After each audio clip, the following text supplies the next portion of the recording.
in shock.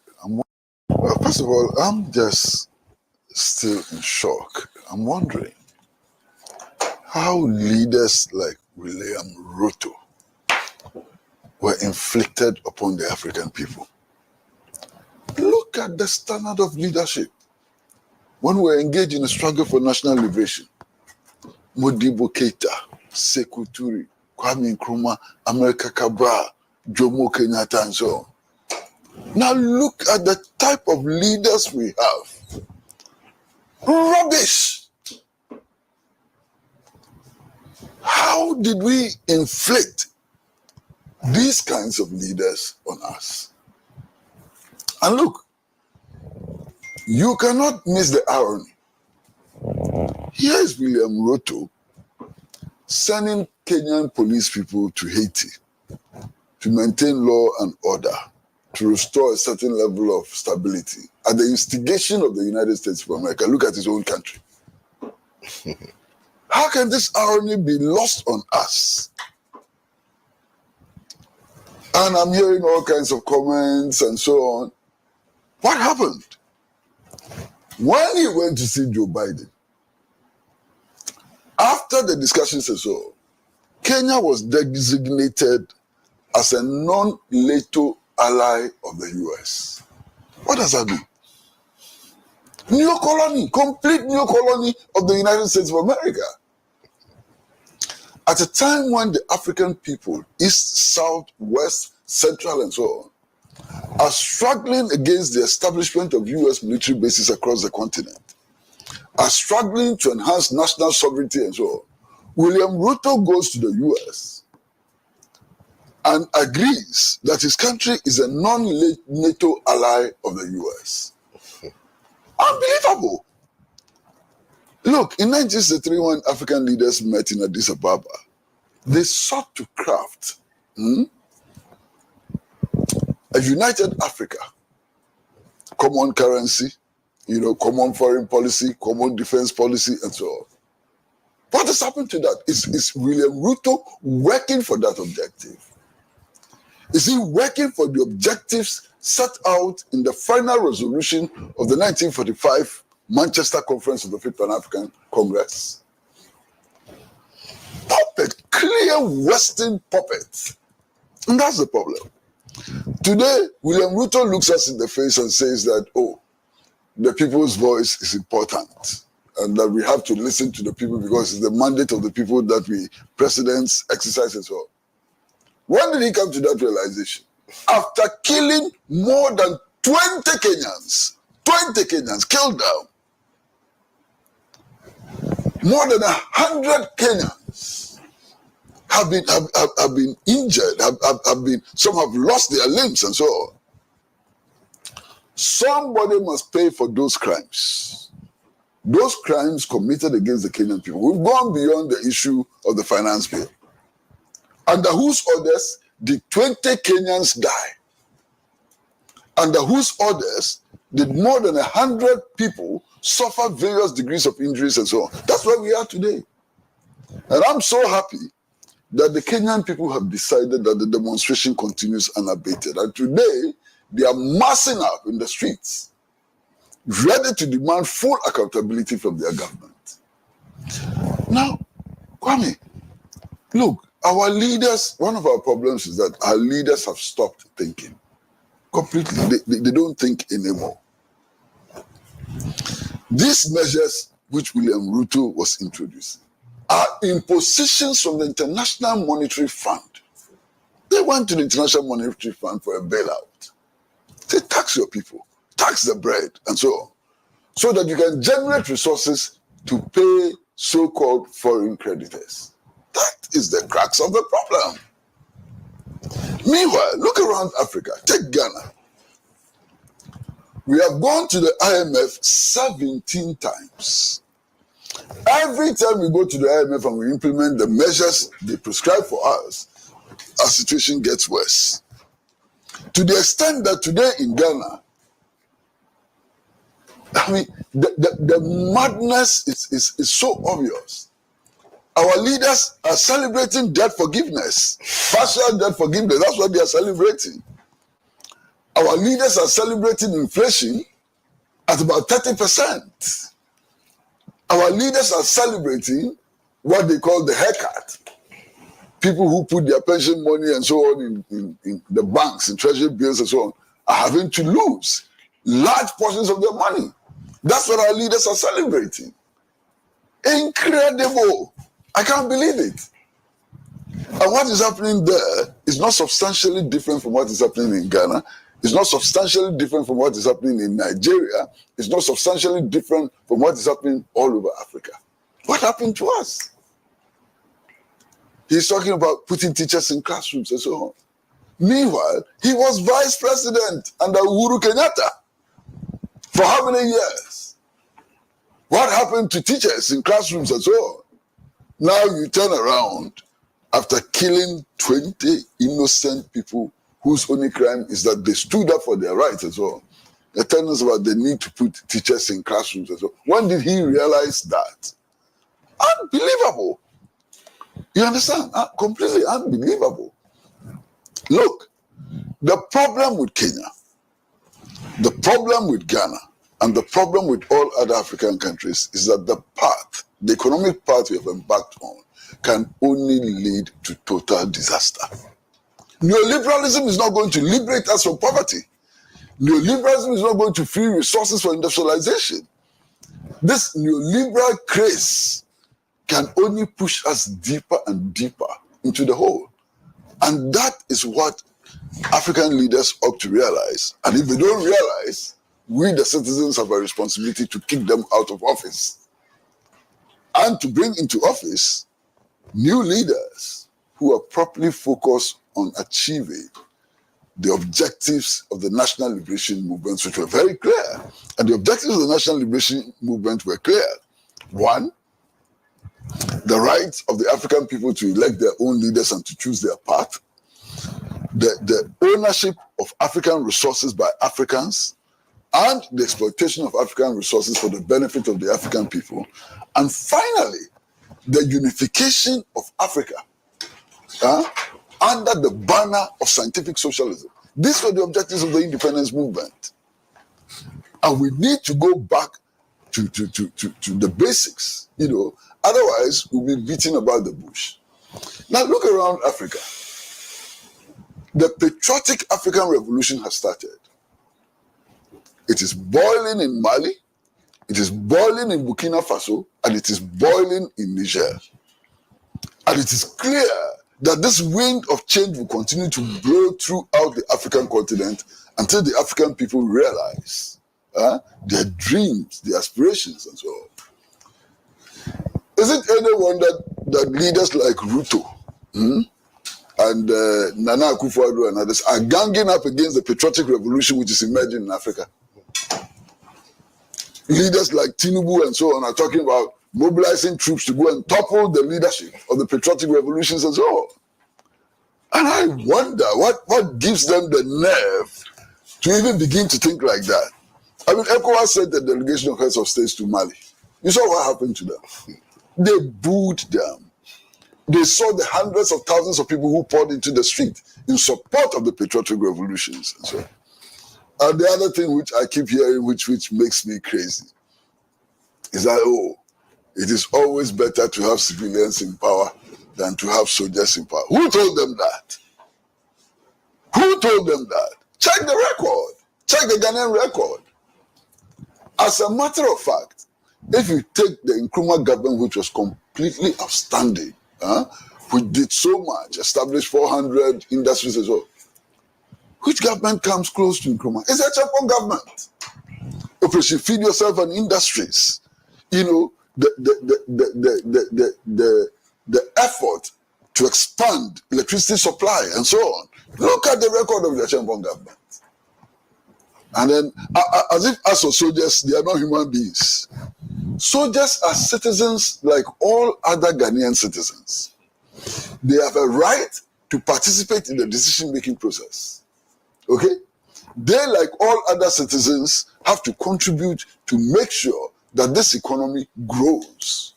They, like all other citizens, have to ensure that our access to social services like education, health, and so on is guaranteed, and so on. You understand? So don't let us talk as if as for soldiers they are not human beings or they are not citizens and so on. They are. Perhaps what we ought to be talking about is that their participation should be guided by democratic principles and so on. But they are human beings like all of us, and they are entitled to participate in the processes and so on. I look, around, and I get really shocked. Look, what the Kenyans are protesting against includes e-levy, doesn't it? Look at how we handled e-levy in Ghana. Don't you feel ashamed? It is not about the fact that we didn't take to the streets. That's not the issue. The useless matters which occurred in Parliament to no effect. Look at Parliament. Look at Parliament. You have a situation where majority of the majority comes to the conclusion that the finance minister is underperforming and he has to go home. All of the minority comes to the conclusion that the finance minister is not performing, he has to go home. And yet when there's a vote, the finance minister wins. What a joke. Oh, what do these politicians take us for? How is that possible when the majority of the majority has come to the conclusion that the finance minister is no good, he has to go home? And all of the minority has come to the conclusion that the finance minister should go home. And yet when they vote, the finance minister wins. What kind of circus is that? So Kwame, I hope that we learn the important lessons from what is happening in Kenya. And there's one more thing. I've been listening to commentary on the Western media and also locally. And they all tell you that, this is a youthful affair. It's the youth. Who told them that? Who conducted that census? Who conducted that census? How did they determine that this thing is inspired by the youth and it's the youth who are leading it? It's the whole united Kenyan people who are engaged in a struggle to improve their destiny. You understand? As if, as of this is youthful people, some people go to the extent of saying that they have no experience and so on. And Ruto himself had the nerves to come and tell us that, as for the violence and so on, it's not by the demonstrators, for criminal infiltrators. Who are those criminal infiltrators? I should stop wasting our time with such useless analysis which has no basis at all. Why? If you take the population, the segmentation of the population of Kenya, more than 70% of the Kenyan people are young people. So if there's a manifestation in which young people appear to dominate, that's a reflection of the demographics of Kenya. You understand? Clear reflection of the demographics of Kenya. And we should stop peddling those stories. The people of Kenya are rejecting the neoliberal approach to national development. The people of Kenya are saying to themselves and the world that these IMF measures would not resolve the fundamental problems that confront them. You understand? And what are the IMF measures? 1982. We went to the IMF and the World Bank. What did they tell us? We should privatize state enterprises. We should devalue the national currency. We should redeploy labor, which simply means sack workers. You understand? Redeploy labor and so on. We implemented all those measures. Where did it take us? By 2000, money supply had gone up by 50%. Inflation was moving around 49% and so on, in spite of all these measures. Now, guess what? The country representative of the IMF and the World Bank, when President Kufuor was coming into office, quickly wrote a letter to him telling him about how the economy had been destroyed and so on. And Kufuor bought it. Eventually, they pushed him to HIPIC. What happened with HIPIC and so on? Then, interestingly, by 2009, when Atamils was coming into office, the same people who were running the economy under Kufuor, IMF and World Bank, wrote to Atamils telling him about how the Kufuor administration had destroyed the economy. We should stop listening to these jokers. The economists in the IMF and the World Bank, are they better than the economists we have in the University of Ghana? in the University of Professional Studies and so, are they better? We have people here, academics, economics, lawyers, and so on, who are better trained, better understand our situation than those jokers in the IMF and the World Bank. And it's about time that we began to listen to our own people. Indeed, it is clear from real practice that those professors in the universities and so on, they don't know about the Ghanaian economy. They don't know more about the Ghanaian economy better than the cocoa farmers in the villages. What do they do to write their thesis and so on? They go to the cocoa farmers and collect information. What they have, which perhaps the cocoa farmers do not have, is to put that information in a certain order.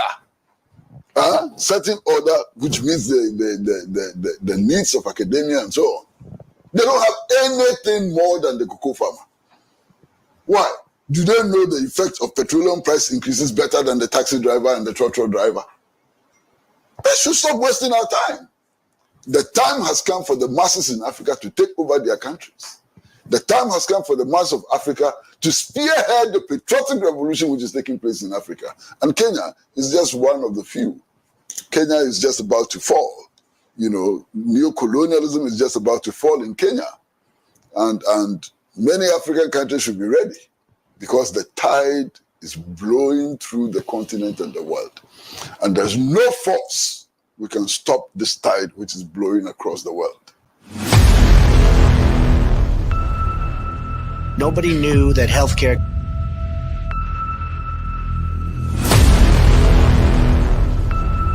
But everyone has a different story to tell. Shell, which says it's losing the Tampa market. In Northeast Africa, precisely on the horn of Africa. But the local party.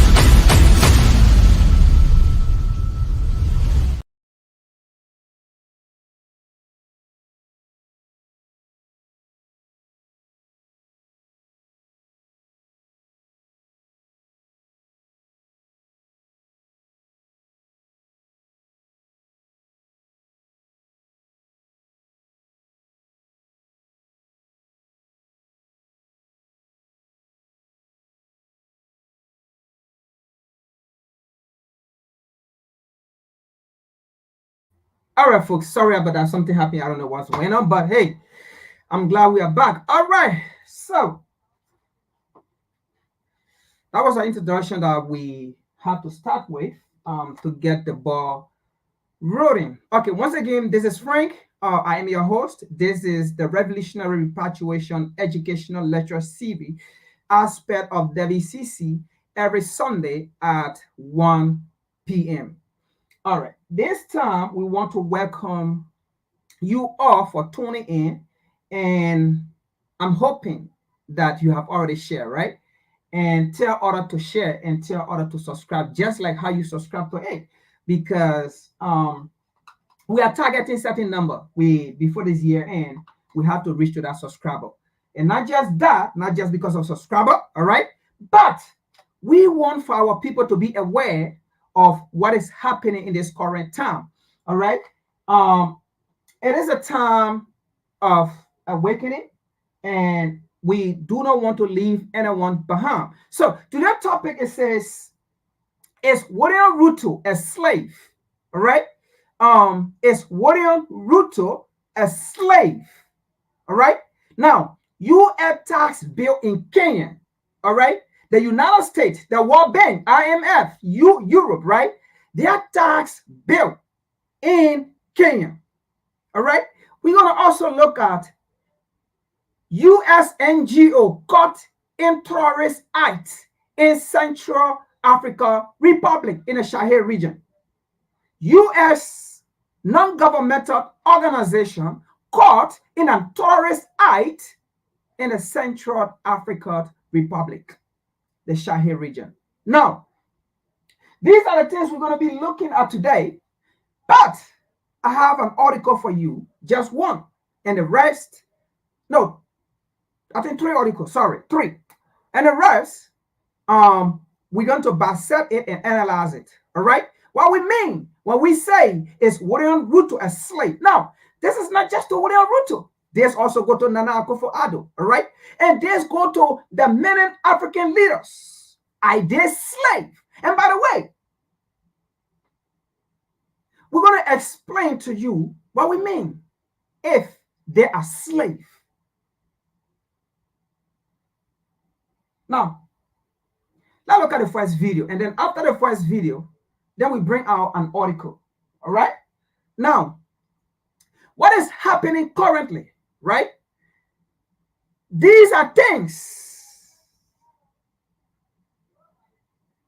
that were crafted from the 1884 Berlin Conference. You know, when I hear an European or a white person saying, we didn't do this to you people, I didn't do it, my forefather did it, what they fail to realize or understand is this. And this now go to Joe Biden, because Joe Biden was not in the 1884 Berlin Conference.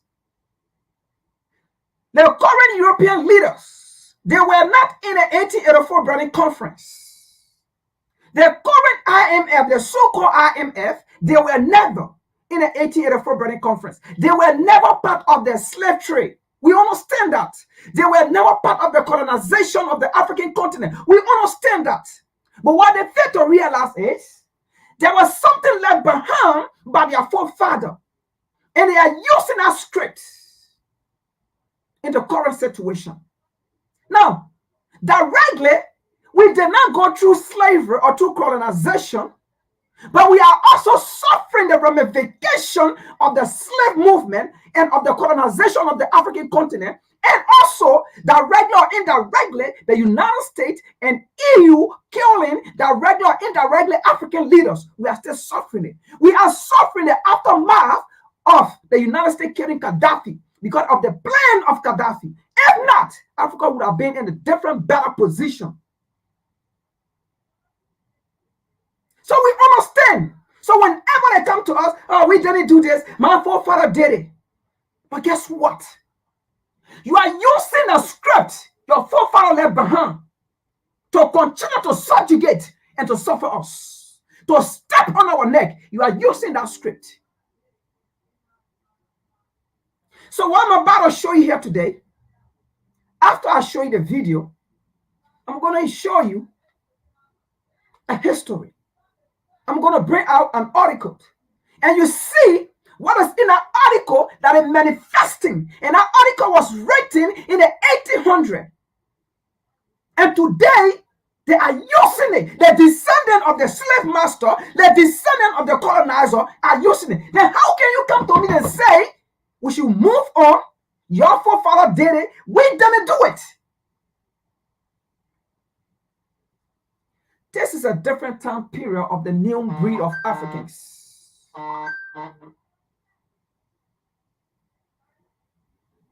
This is a different time period of the new breed of Africans. Get ready for us. And to the neo-colonialists, all black people who are fighting for Europe instead of their people, we are coming for you. Just like how we are fighting the colonialists, we are also fighting the neo-colonialists. Now, let's get into this. Today's topic, as usual, as always, I don't know, the spirit of the ancestral always in me, right? Now, I look at the first video here. What we mean is William Ruto, and many of them are their slaves.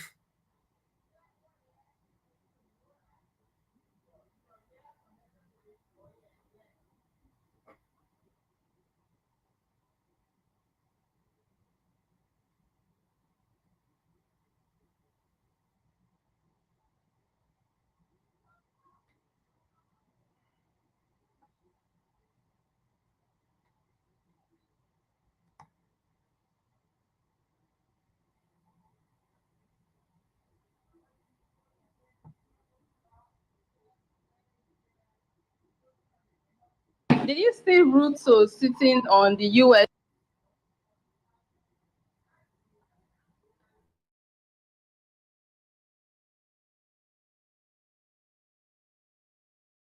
Now, before I start this video, right, shout out to Anita for this video, right? We have no copyright to the video, but for educational purpose, all right? Now, let's continue.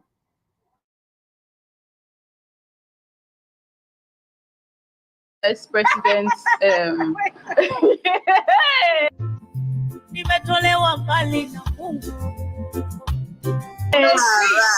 saw that, I was like, cuckoo kill me. Mark bloody sat on the chair and he had a smile on his face. You know how Beyonce has the beehives? Ruto is like, he's like a stand for Europeans, you know, for white men. He was sitting in that chair like a 2-year-old on a field trip, like, you know, he was just like, I'm like, oh my gosh, are you excited because Joe Biden put his hand on your shoulder? This is the man you think that we should rationalize with. The first time I saw that picture, I was like, oh, it was synonymous to a child playing Daddy See Me. This so she picture, I was like, guy. They don't sell out.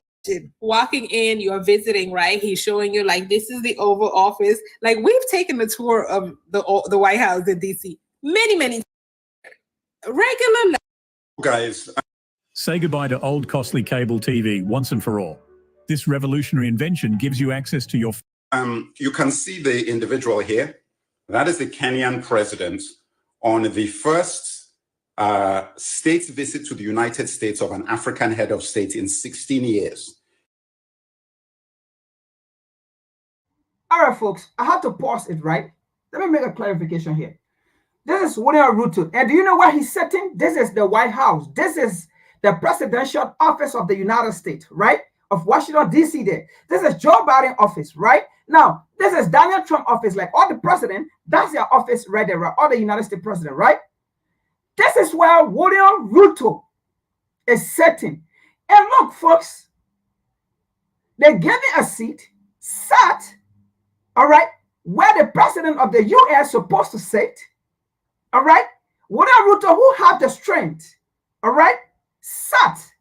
And then Joe Biden, the sickless, the sick man, all right, stood up, all right, and then put his hand on William Ruto, the slave, okay, patting his back.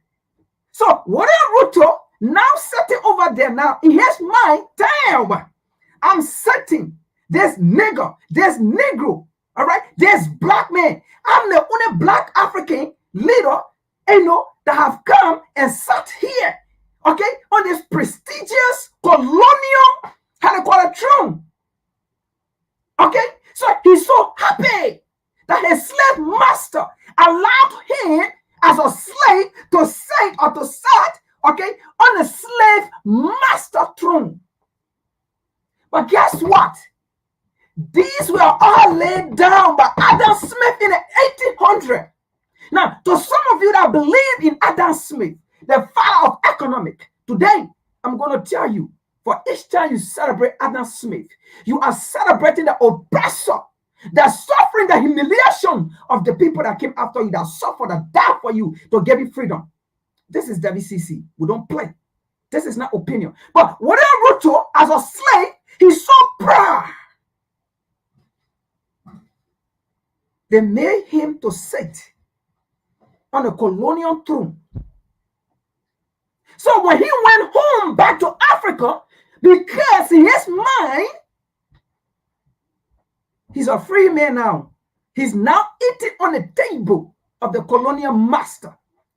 But what they did to him here, little did he know that they have changed his mind. Physically, there's no change. But mentally, his mind have been changed. Mentally, he have change on his neck. He have change on his mind. Mentally.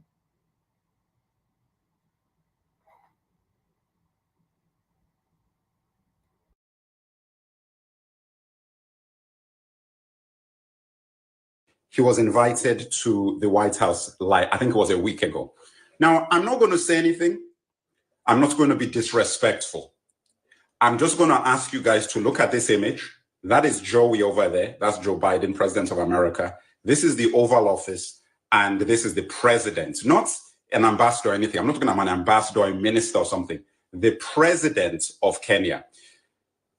I'm not going to get into his speech that he had at the White House pre this and things that he said pertaining to the idea that he was looking for deeper relationships with the US and for them to, imploring them to open up trade deals with Kenya and speaking on behalf of Africa, as if, we gave him permission to speak on behalf of all of us in Africa.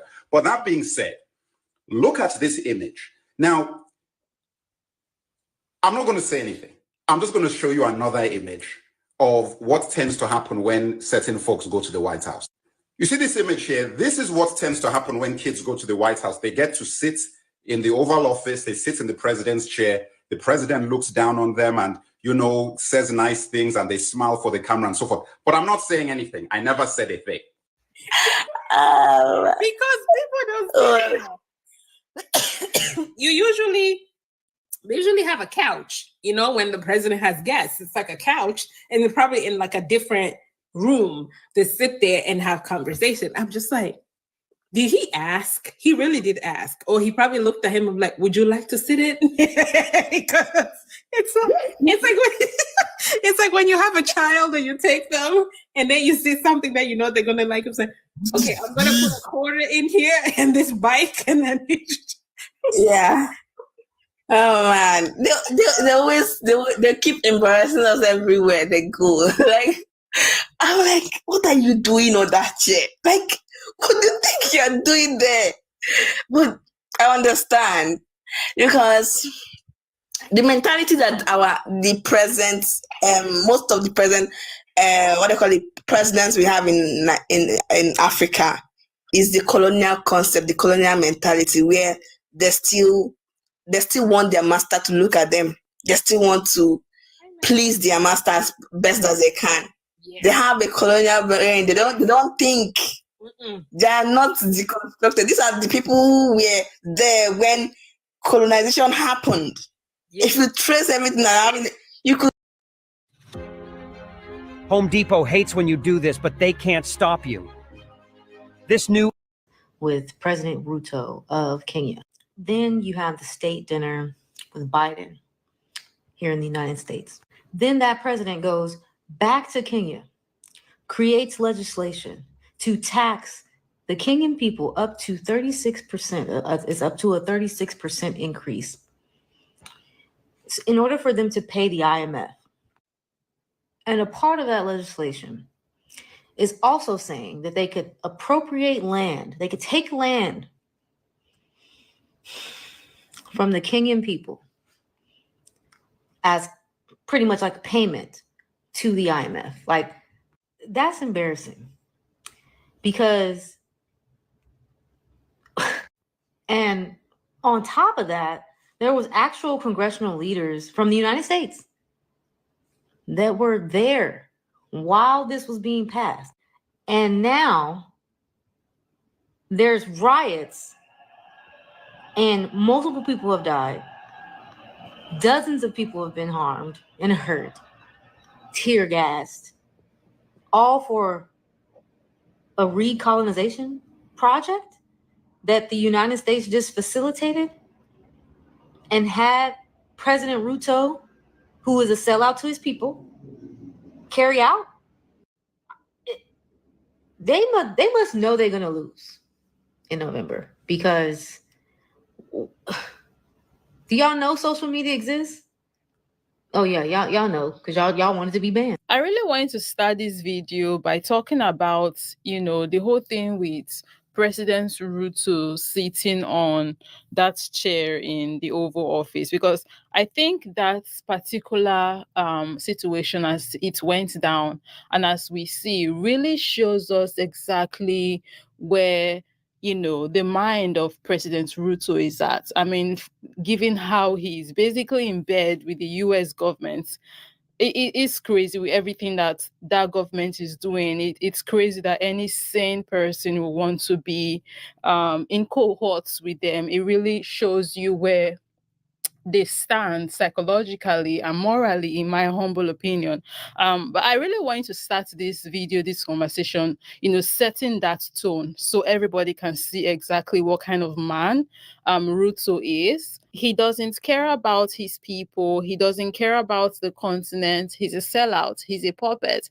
And right now, his masters are pulling on his strings, and he's basically doing what his masters want him to do. He's a yes sir boy, and he's yes sign away. And that is why what is presently happening in Kenya with the finance bill and the protest that's going on there that's hurt, a good number of people, that's why all of that is going down, because this puppet is puppeting away. And I want to give a very big shout out to my Kenyan brothers and sisters, because they have been very resilient and unapologetic about what they want. They have stood 10 toes down on business, and the rest of us across the continent are very much behind what our brothers and sisters in Kenya are doing, what they are fighting for. We would continue to wish them the best, and of course, draw inspiration from what they are doing right now. As a Nigerian, personally, we could do with some protesting in this country, because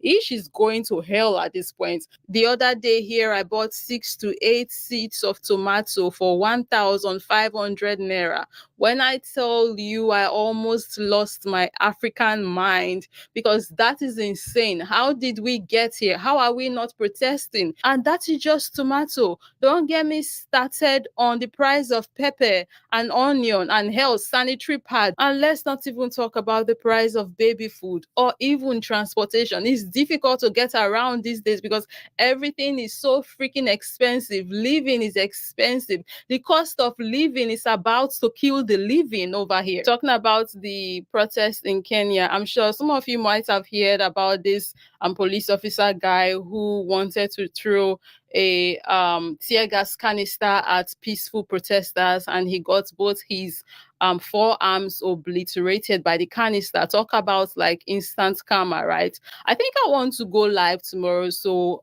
we can, talk about this issue a little bit and talk about this guy. And I think I'll be doing that tomorrow, because it's crazy, really. We do need to start talking about these people that we have part of us that really don't know whose side they are supposed to be fighting for. And this police officer is one of them, because how can you, a police officer, an everyday person, I mean, you are a man in uniform, but still at the end of the day, you are an everyday Kenyan person. And these protests, what the Kenyan people are fighting for, you are going to benefit from it, right? They are fighting for your rights as well. So for all right, so due to time, right? Time management, we cannot play the entire video. Okay, but you are seeing a video right now. You understand the way in which William Ruto, all right, and most of our so-called dumb-headed African leaders, all right, I going about the way in which they are going about, and that they do not actually care, all right, for the people to whom they serve or to whom they represent, but rather they represent the interests of their colonial master. Under no circumstances at this time, okay, in typical Africa, in typical Black nation, all right, should we listen to any nation that actually are part of our demise when it comes to colonization, when it comes to enslavement, when it comes to the people that killed our democratic African leaders. First of all, listen to this, folks. I have an article. I'm going to bring that article up. But listen to it. Let me say this. How can we, in our right mind, Europe or America, come to Africa or tell any African leader how to practice democracy when they are the same people that do not work with African leaders who believe in democracy? They only work with African leaders who are actually corrupt. They only work with African leaders who are actually a dictator. They only work with African leaders who are actually not transparent with their people. Those are the leaders the United States and Europe work with, but they never work with any African leaders who actually want the great or greater things for their people. They do not want to work with any African leaders who actually want to actually own the land, the mine, the mineral, and the resources for their people, for the state, and for the nation. The U.S. does not want to do business with any African leaders 50-50. And by right, it's not even supposed to be 50-50. Which one of the which one of the nation outside of the U.S.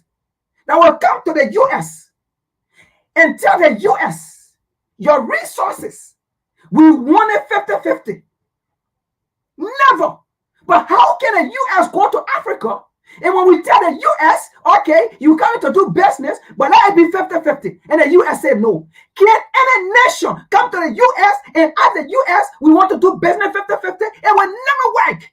The U.S. will say no. We have the business. We have the resources. We have the technology. We have the know-how. So it can be 50-50. We either take 90 and we give you 10. We take 90%, we give you 10%.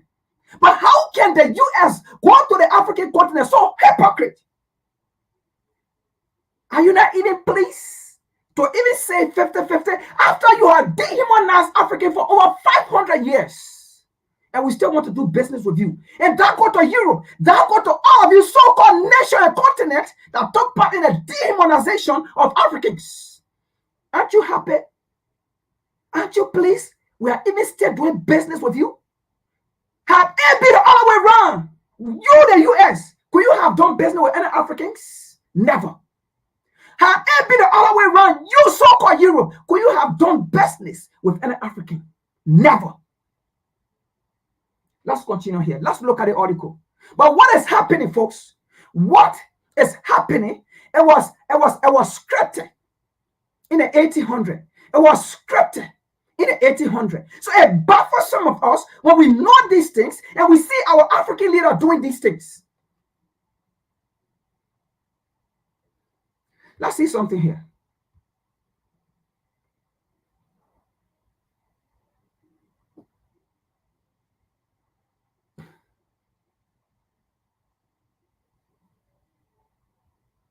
Now, this is an article, all right? This article is about Liberia. And there's a reason why I brought this, okay? So now, the description I'm going to give in here, right? That is exactly what happened with William Ruto. That is what exactly happening with Nana Akufo-Addo. That is what exactly happening with the most of the African leaders. What you're going to see here today, you're going to see here vividly. Look, these white folks, their forefathers left them something, and they always use it to their advantage. This colonizer, this enslaver, their forefather left them something that they always use to their advantage. But why Africans? What have we failed to hearken to the voice of our forefather? We are the only breed. Stupid people, stupid breed. And that is why we suffer because of the lack of ignorance. The Chinese, they go back to history and listen, hearken to the voice of their forefather. What was written and left for them, it was for them to come and read and continue reading so that no one will take advantage of them. And the white are doing the same thing. Japan, they are doing the same thing. That is why these nations are flourishing, because it is so hard for someone to just infiltrate their system to take advantage of them. But oh no, Africans, total curse. Let's see something here. Now, this book that I'm about to show you is about Liberia. Okay? The lies that have been told. Liberia was created, okay? When you go to Washington, D.C., when you meet Joe Biden right now and tell Joe Biden to give any historical statement about the relationship between Liberia and the U.S., how Liberia was formed, I dare you. Joe Biden knows the story, what I'm about to tell you. But Joe Biden will not tell you the story because he does not want you to know. Just how in the U.S., They continue to lie to black people in this country about their history. They continue to subjugate black people. They do not want to teach the history of black people in this country. That's how they will never ever teach what they have done to other nations. They will always lies. The US and Liberia, they have a nice diplomatic relationship. But listen to this. The topic of this book, it says 2 centuries of US military operation in Liberia. All right. And the honor it says challenges of resistance and compliance. If Liberia, you resist, these are the challenges you will go through until you comply. Liberia, if you resist to the demand of the US, these are the challenges you will go through until you comply. Is that a relationship, first of all? Before we even get into the article, just that topic, is that a diplomatic relationship? If the US come to you with their, and you come to the US with yours, and the US do not accept yours, but the US force you to accept theirs. And when you say no, the US say, these are the resistance we're going to put on you. These are the challenges we're going to put on you until you comply. Is that diplomatic? We do not want again for the US to come, Liberia, even the so-called Liberians who are so ignorant to their own history. Diplomatic relationship between the US and America, you know, we are this, we are traditional, we are this. The relationship between the US and Liberia is oppressive, it's oppressive, it's dehumanizing, it's destructive. Let's continue here. We're going to come. In fact, let me go right here. All right. Now, this book is dating back from the 1800s. All right. When Haiti fought against her independence. Now, someone may ask me, well, Frank, why are you going that far?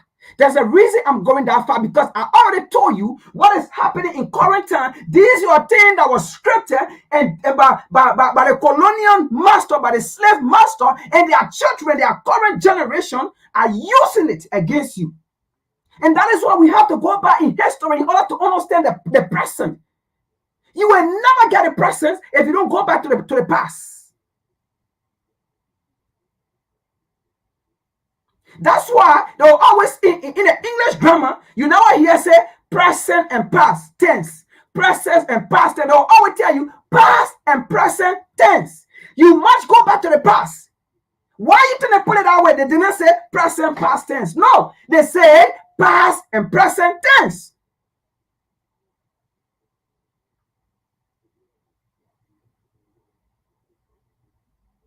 Let's continue here. Let's go to page 3. So that you can see what I'm talking about, what's going on. And this book, first of all, is about 300 and plus pages. All right? All right. So let's see here. Now go to page 3. What's happening currently, and see. Then you will know when you as an African leader, you meeting these so-called Western leaders, you will know how, in fact, you will not even want to meet them if you know how they think about you.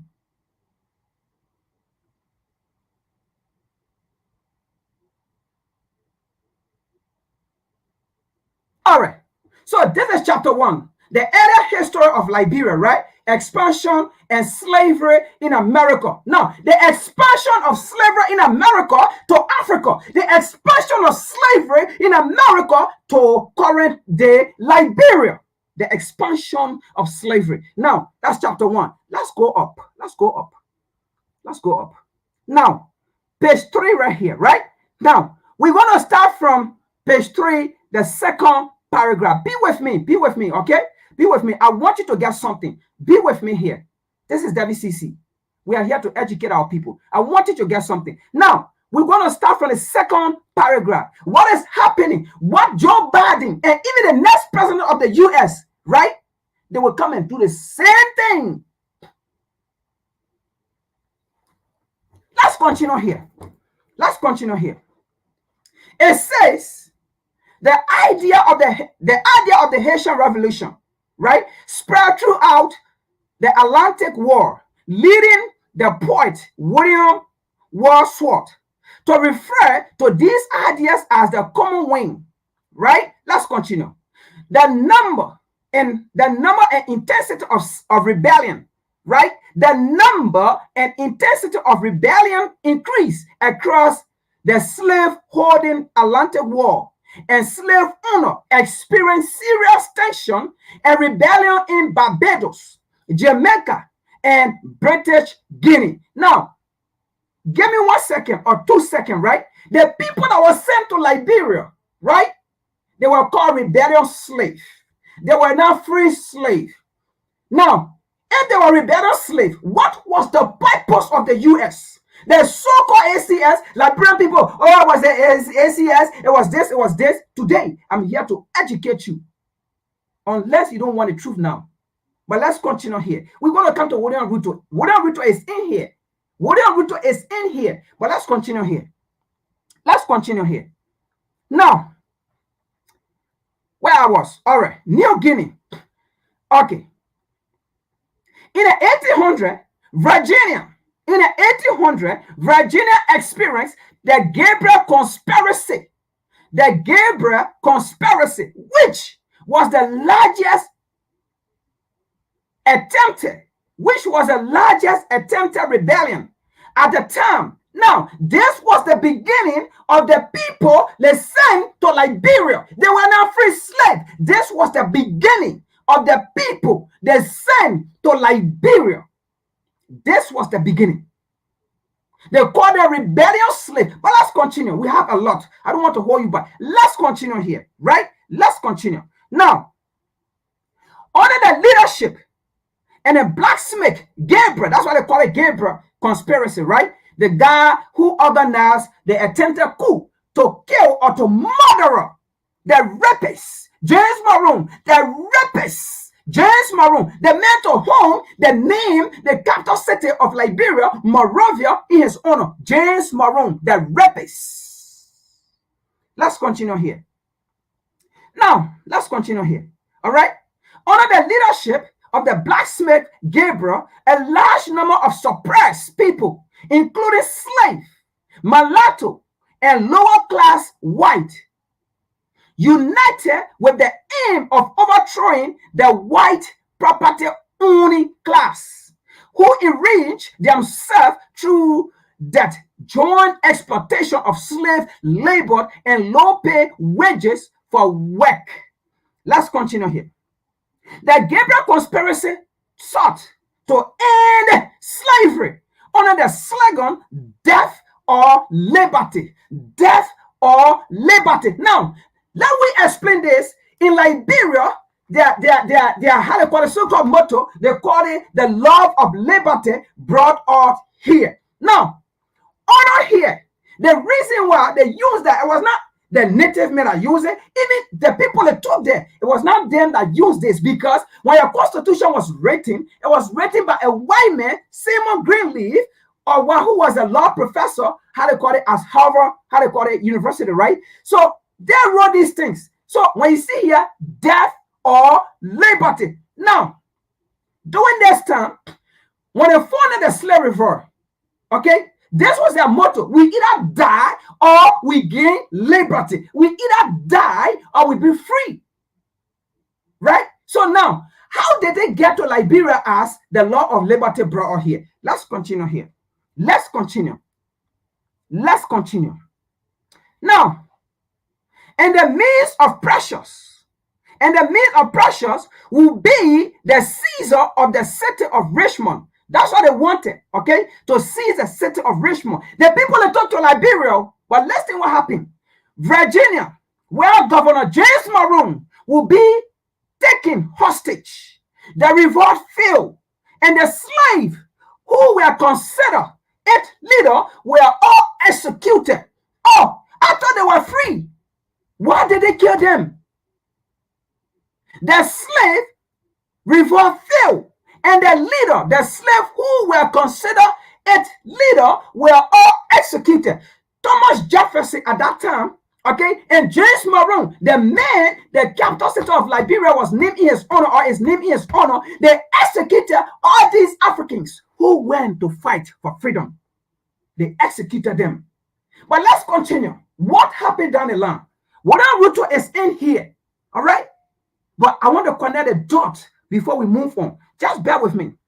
Now, Governor Maroon defended the rebellion as unquestionably the most serious and formidable conspiracy we have ever known of the kind. Now, let me ask you, folks, let me ask some of you, Negro, how can this be an unquestionably the most serious and formidable conspiracy ever in the United States? So, the suffering, the torturing, the lynching, the raping, all right, the raping of men and women by white slave owner, it was never a serious crime. It was never anything to them. But for someone to fight for their freedom, for someone to fight to be free, to be liberated, it was a crime. So, folks, the people in Central Liberia, did they love them? Now, I ask some of you so-called Liberians who don't do your research good. The people in Central Liberia, did they love them? Because they are saying that they're fighting for their freedom. Okay? It was the most unquestionably, the most serious and formidable conspiracy ever in the U.S. history. So, was it out of love they took them to Liberia? Was it because of freedom they took them to Liberia? That's why research is good. And by the way, what I'm reading here, the so-called people have it in Washington, D.C. They have it there in the Library of Congress. They have it. And they know these things. Let's continue here. Let's continue. All right? That's why I said that capital city, it will be renamed. It will be renamed. Let's continue. In response to a letter from Maroon, James Maroon, in response to a letter from Maroon, President Thomas Jefferson acknowledged the seriousness of this rebellion. The people in Central Liberia, they were not free. They called them rebellious slaves, okay? He acknowledged the seriousness of this rebellion, but noted that the government will not be able to execute them all. They wanted to kill all of them. Was it out of love? Was it because they were free? Listen to this. The government wanted to execute all of those people.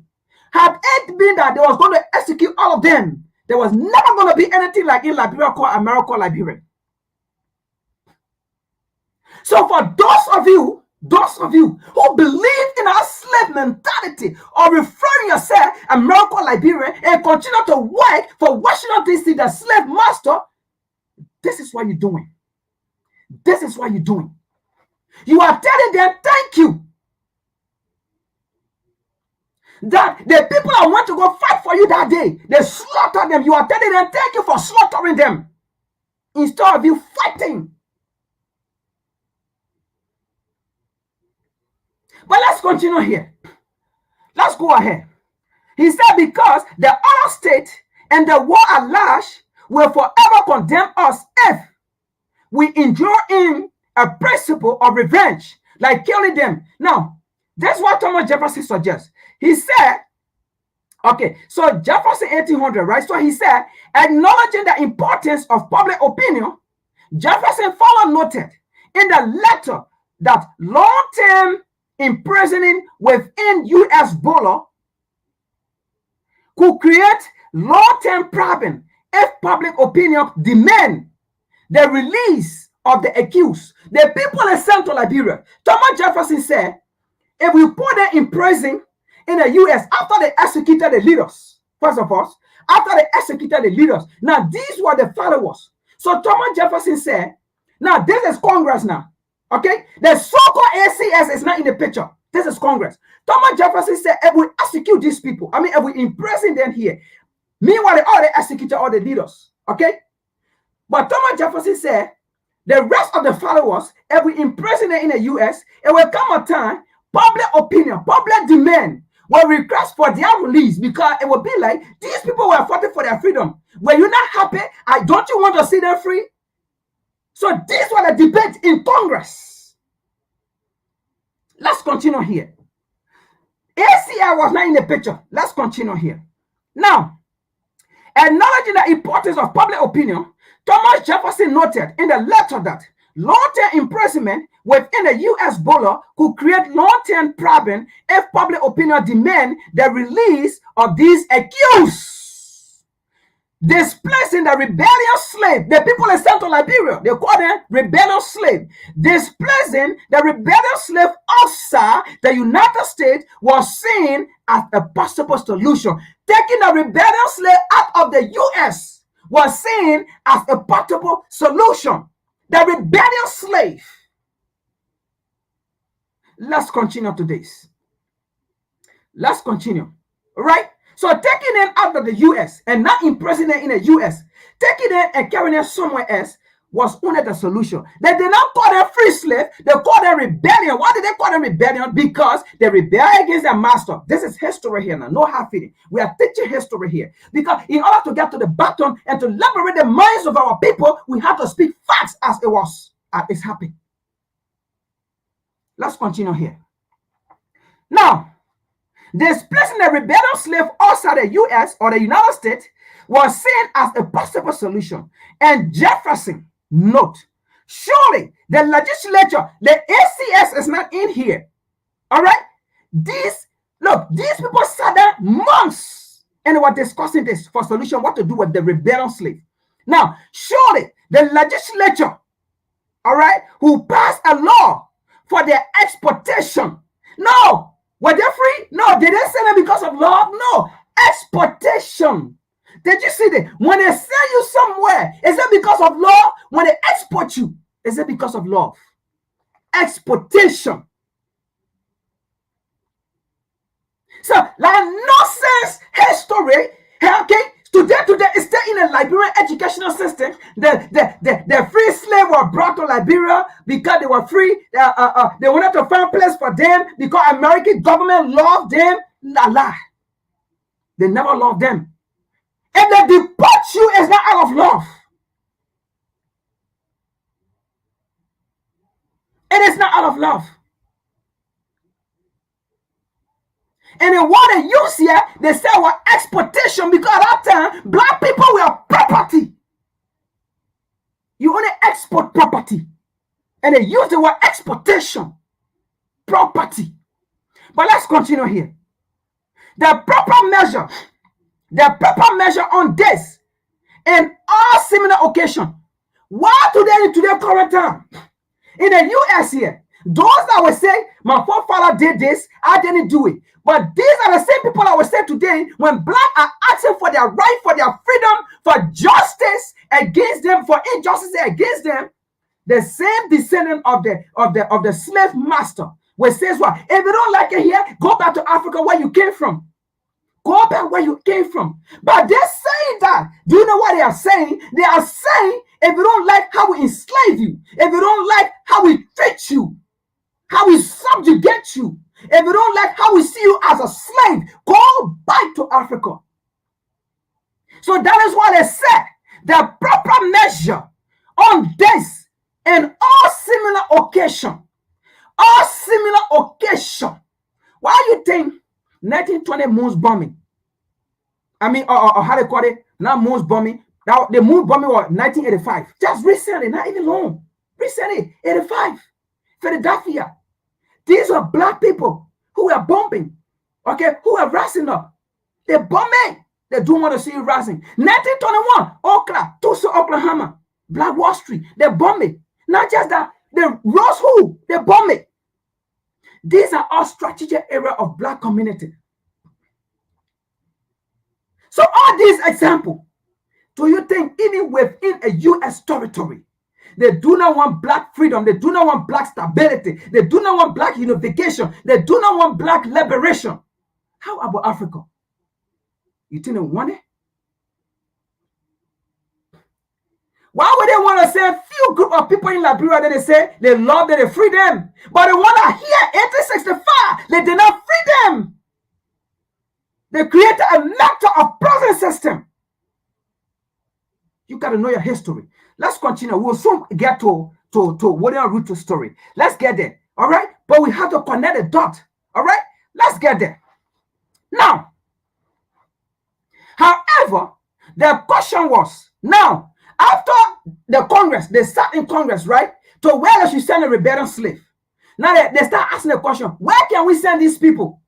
Where can we send them? Right? However, the question was, to where should these black people, they did not call them free slaves. Where can we send these free slaves? No. Where can we send these rebellious slaves? And the black people with similar rebellion tendency. And the black people with similar rebellion tendency. Be exported. Be exported. Let's continue here.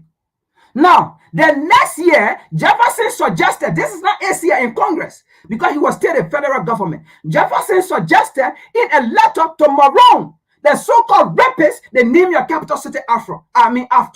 That capital city name, it must be changed. It will be changed. It will be changed. Don't worry about it. The next year, Jefferson suggested in a letter to Maroon, James Maroon, the rapist, the slave rapist, the possibility of procuring land beyond the limit of the U.S. to form a receptacle for these people. All right, for these people, the rebellious slave, because it was not desirable to have these people too close to the United States. Jefferson referred to Southern America and Santo Domingo as possible solution. At that time, okay, let's continue, as possible solution, and note that Africa will offer a last and undoubted result. So Africa was the last place, but at first the ACS was not in the picture, right? So for people to come and say it was the ACS that went and formed the repatriation of free slave, that's lie. And I will tell you how the ACS came into being. But because of time, we will not reach to that place because I want to make a point before we continue. But I will just tell you, all right? Now, so Africa was not in the picture.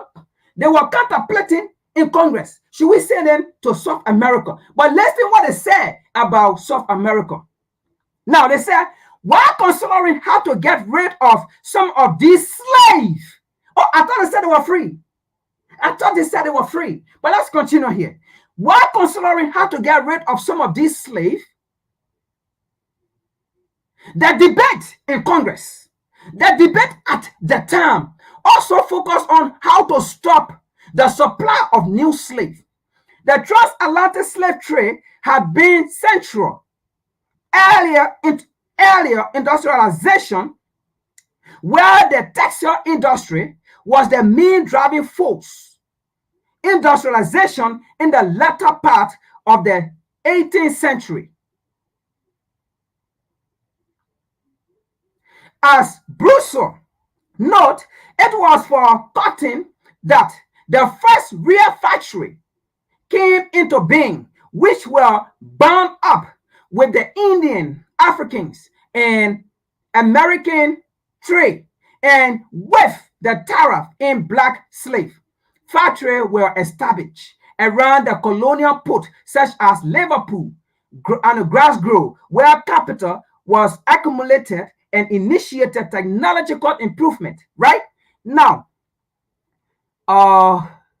let's go right down here. There is something. Let me pull what I want to pull out here now, right? Okay.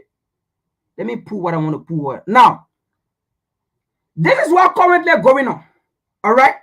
This is what currently going on in Africa. Now, in the same 1800, this is the method the United States, EU, they are using on the African continent and African nation. This is the method they use on William Ruto, okay? Nana Akufo-Addo, Tinubu, and the many horse Negro, and slave African leaders. All right, this is the method they are using on them. Now, in the 1800s, this is Adam Smith. All right, as a ruling elite of the United States increasingly became aware of the limit to slave labor, Adam Smith, most of you know Adam Smith.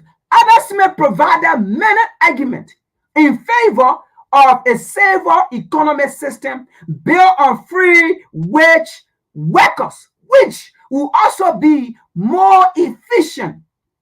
And this is the method the colonialists are using. Now, let me read that again. As a ruling elite in the United States increasingly became aware of the limit to slave labor, Adam Smith provided many arguments in favor of a safe economy. Now, Adam Smith were not looking at the suffering, the torture, okay, the humiliation, the demonization of black people, of African people in America, in Europe. Adam Smith was not looking at that. What Adam Smith was looking at was he was looking at mass production. And now Adam Smith's argument was the slaves are rebelling. Yes, they want freedom.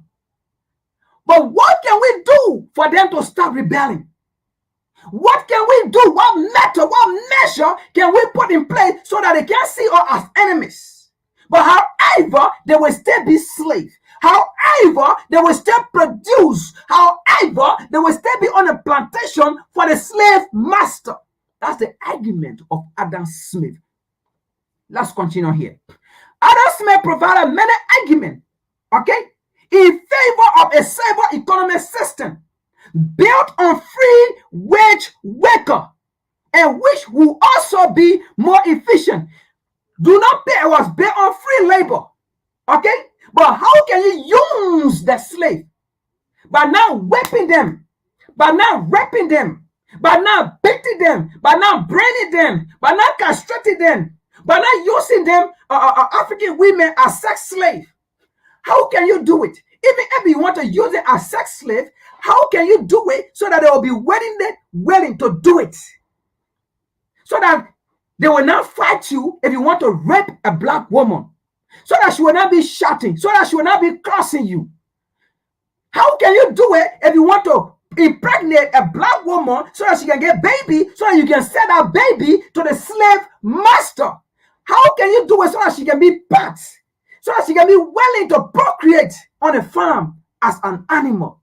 But she will see herself not in that manner, but she is. That was Adam Smith's argument to the slave master. Because Adam Smith said, we have to continue the production. We have to continue our empire. We have to continue to how to call it, take advantage of these people. Now they are rebelling against us. How can we do it? That was his argument. And listen to his solution here, folks. Listen to his solution. It will baffle you. Now, Adam Smith argued that gentle usage tender, the slave not only more faithful. So he said, if you approach the slave gently, okay, if you talk to the slave softly, if you don't beat the slave, okay, don't look at him as a slave. Don't look at him as a subject. Don't look at him as inferior. Okay? So if you look at him, you know, like human being, if you look at him like recognize him. So you see his argument. And that is what exactly they did to William Ruto. That is what exactly William Ruto's slave master, Joe Biden, did to him in the White House. That is why Joe Biden, the slave master for Nana Akufo-Addo, for Tinubu, this is what exactly they do to the gentle usage. Listen to this, folks.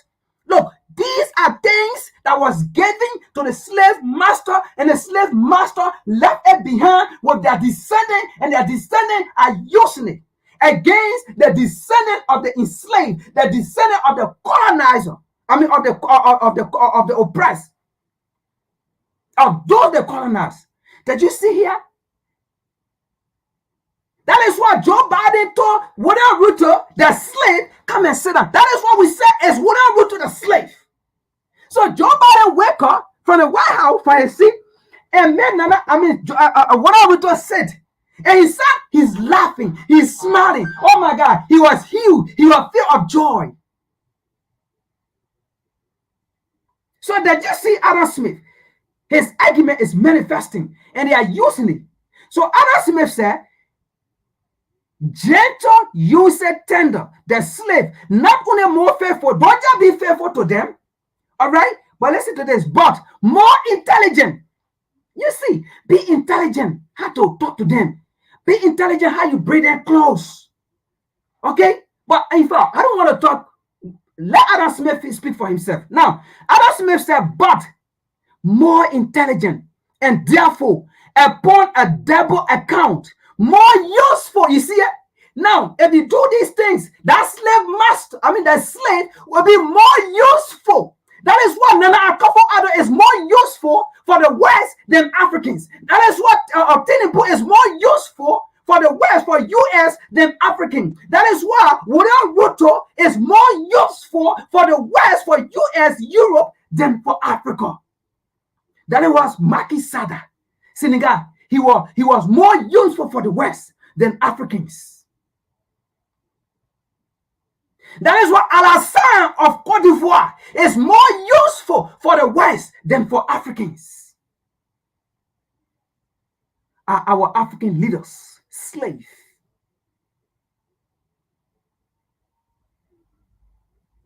These people listened to what their forefathers said, wrote, and left it for them. And by the way, history is written in favor and in the interest of those who wrote it and their descendants to come. That's the definition of history.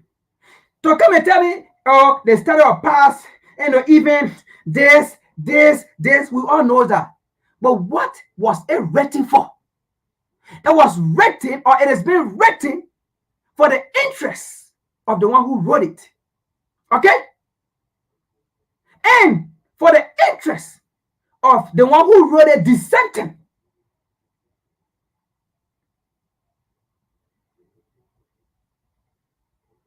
So that is why if you see a white book written by a white man, it's never ever going to put solution in it for Africans.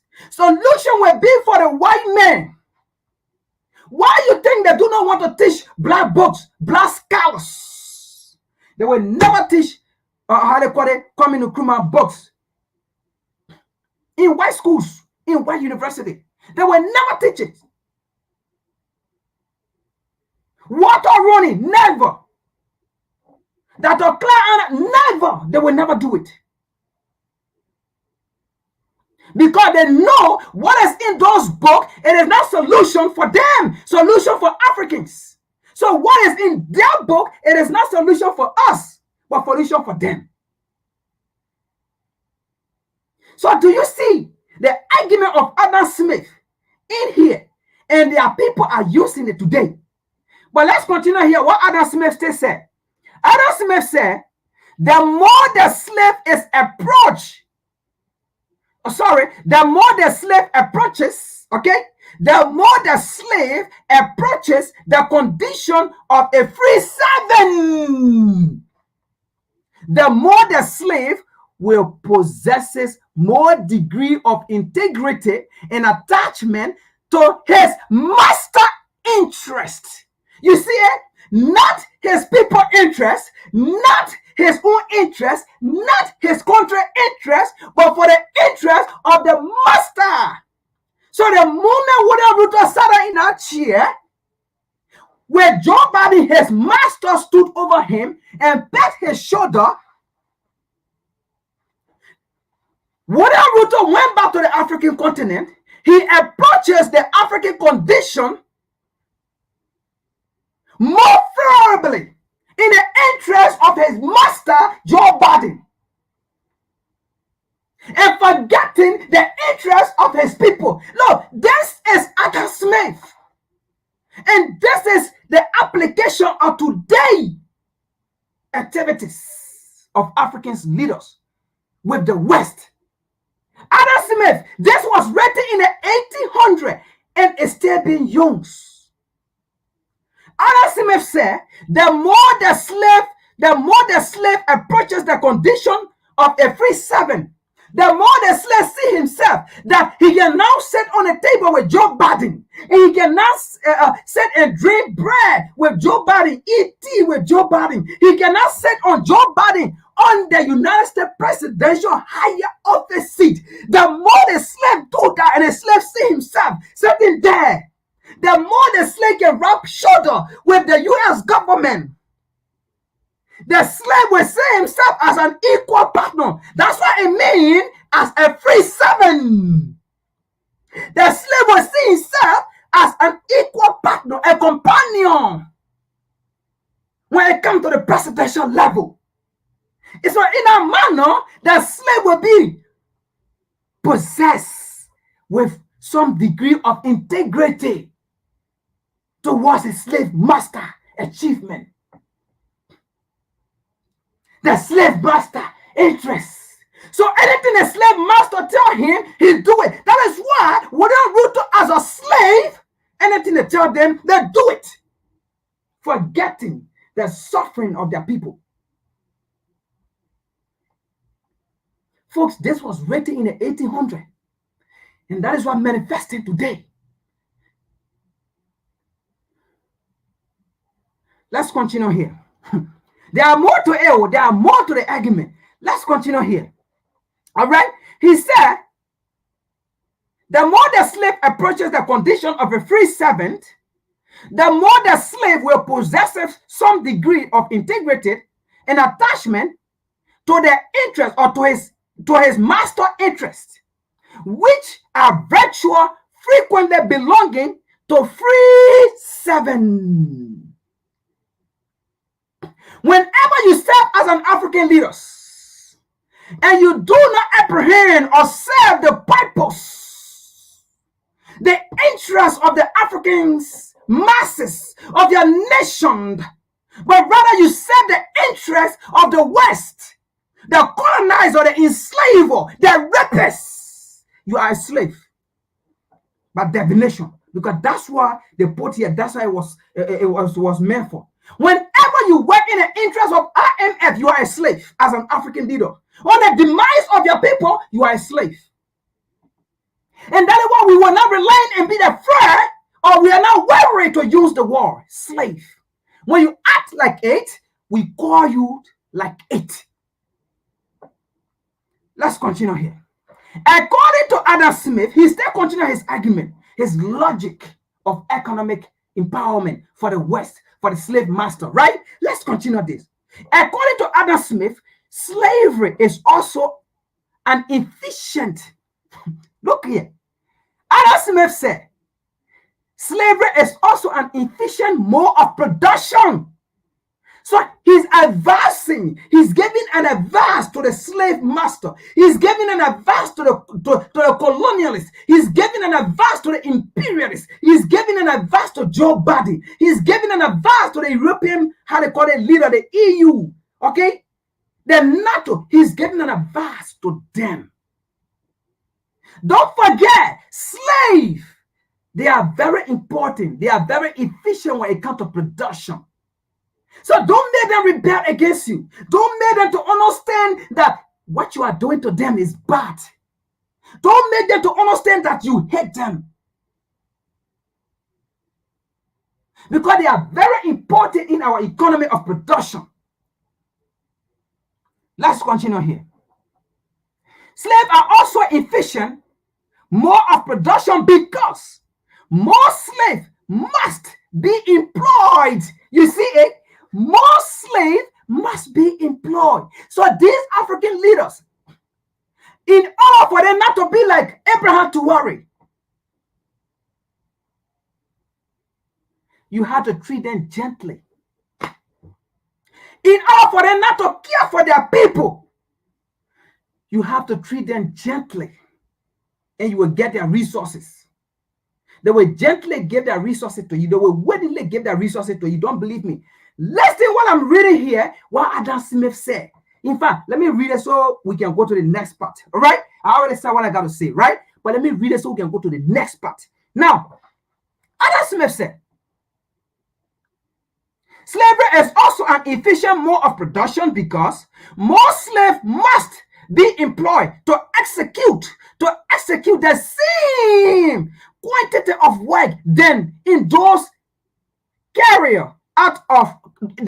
carried out by free men. Did you see that? Then those slaves who will be free, they will not work for the white master. When they are free, they will not work. When you hate them and they free themselves, they liberate themselves, they empower themselves, the more our production will go low. You see it? So treat them that they will think they are no longer slave, but they are actually still slave. Don't make them to feel that you hate them and they work for their freedom and they empower themselves. They will not work for us. That is what Adam Smith meant here. Slavery is also an efficient mode of production because more slaves must be employed. More slaves. He did not say free people. He did not say free men. You see it? He said more slaves must be employed to execute the same quantity of work. Then those carrier out by free, then those who said they are free, they will not work with us. That's Adam Smith's argument. Let's continue. There are more to it. Slaves are not free. You see it? So he differentiates again. Okay? Being a free man is different from being a slave. Being a free man is different from being a slave. Let's continue. Adam Smith said, slaves are not free, but free men are free. Let's continue. Slaves are not free. Labor and therefore are a number of costs attached to each slave because in order that they may work well, it is in the interest of their master. It is in their interest of their master. In order for Nana Akufo to work well, in order for William Ruto to work well, it will be in the interest of their master, Joe Biden. It will be in the interest of their master, Anthony Blinken. It will be in the interest of their master. Did you see that? Not in the interest of the people they serve.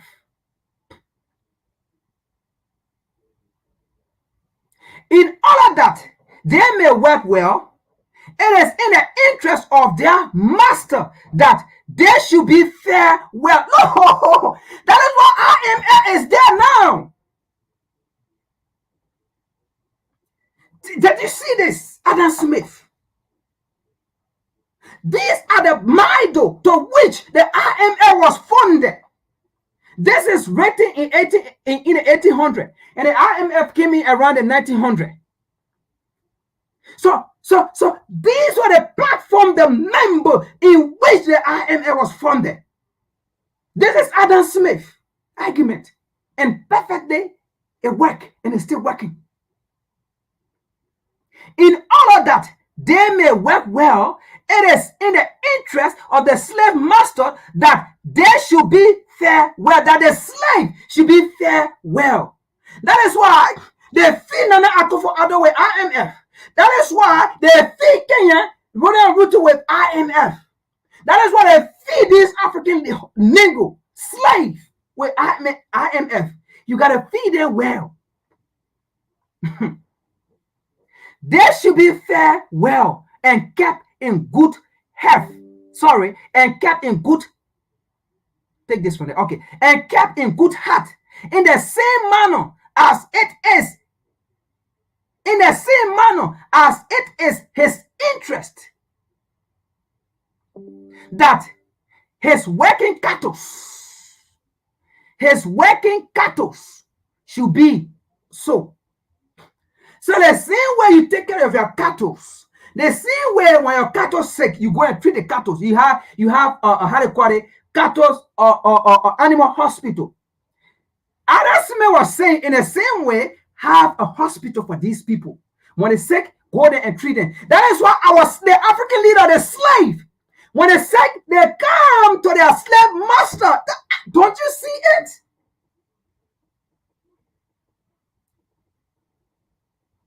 That is why our African leader act like a slave. When they're sick, they come to their master. They come to the animal hospital for treatment. Because their slave master told them, do not build any good hospital in your country that will cater to you. Because you have to come to the animal hospital. You have to come to the slave hospital. They should be farewell, in good health, And in the same manner, as it is in his interest that his working cattle should be so. Now, Smith does not provide a measurement of the cost of slave labor. Did you see that? Adam Smith never cared. And that is why Joe Biden does not care whether or not the need of the African people are met. As long as their interests are being met through the implementation of the slave William Ruto, of the slave Nana Akufo-Addo, of the slave Tinubu, of the slave, the host Negro African leaders, they do not care whether Africans suffer, die or not. So Adam Smith told them, don't care about the wages of the slave as long as the slave is hefty. That is why when they interviewed William Ruto, you know what William Ruto told the interviewer? I am your president. How arrogant was that? I am your president. Adam Smith does not provide a measurement of the cost of slave labor compared to wage labor, but his argument on productivity relates well to Abraham Maslow's theory of human motivation, where motivation should be human center rather than animal center, and where every drive is related to the state of satisfaction or dissatisfaction of other drive. By adding to the basic human needs, such as the opportunity for social mobility, safety, love and belonging, instinct and self-actualization, and feeling of autonomy, the worker can be motivated to work by consent. To work by consent. That's the word I was looking for. To work by consent, which will increase productivity. Consent. William Ruto gave consent for Kenya to be exploited. Tinubu gave consent for Nigeria to be exploited, for Africa to be exploited. Nana Akufo-Addo gave consent for Ghana to be exploited, for Africa to be exploited. All these so-called African head of state, they gave consent. So do you see what the argument of Abraham Smith in benefit to his descendant? Do you see his argument was in benefit to his descendant? Not a black man, not the people that were torturing descendant. Histories are written in the interest of those who wrote it or who write it, and for the benefit of those who read it descendant. Let me take this out.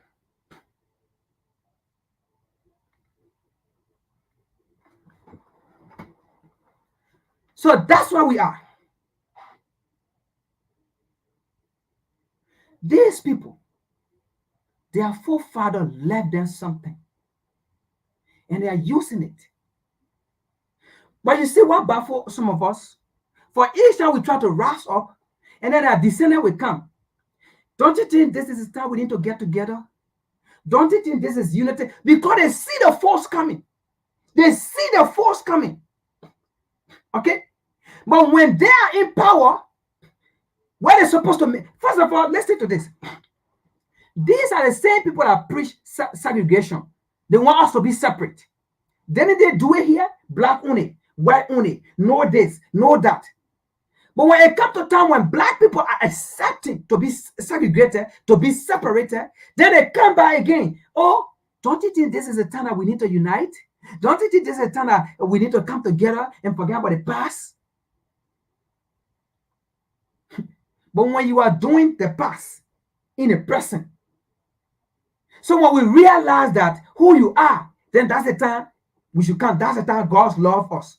That's the time God is a God of love. But when you do it, He mean no God.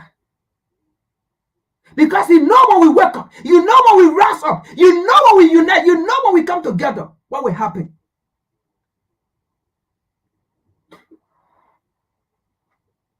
Did you see that? That is why it says past and present. It did not say present, past. You see, white people or these so-called European, they go by past, present. That means they look at the past and see what worked for them and see what was laid down by their forefather. Okay? And then they look at it and then they began to sit down and say, you know what? During that time, they use it, it worked, right? And why did it work? It worked because of how things were. Now, things have changed. We cannot use the same approach.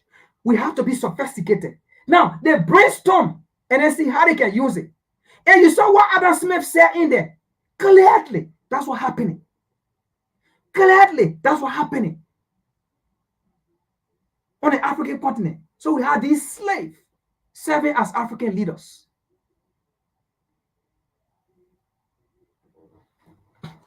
Now, let's see the next page.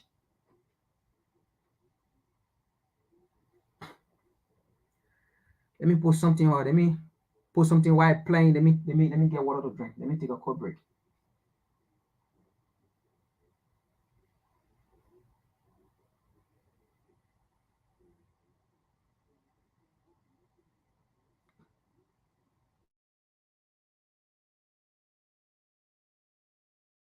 People, by mad people, by liars and thieves and criminals. These are the people who are in power in Kenya, in Africa. That is the situation we are living in.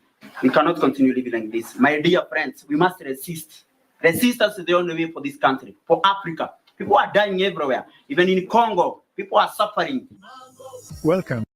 To cause a breach of peace by yelling, shouting, and attempt to disrupt the photo shooting session by the Cabinet Secretary, National Treasury, and Economic Planning and his delegates. Is it true or not true? Julius, is it true or not true? Okay, I don't want to betray my concerns. Can you respond to what you're doing? Is it true or not true? You'll be given time. It's true. And as I said, I don't want to betray my concerns. I'm ready to do anything to see change in this country. I'm ready to die for freedom. I'm ready to die for justice. I'm ready to die for equality. We cannot continue living as slaves in our own country, in the land of our fathers, the land where our fathers bled and died to free this nation from the shackles of colonialism. Colonialism never really ended in this country.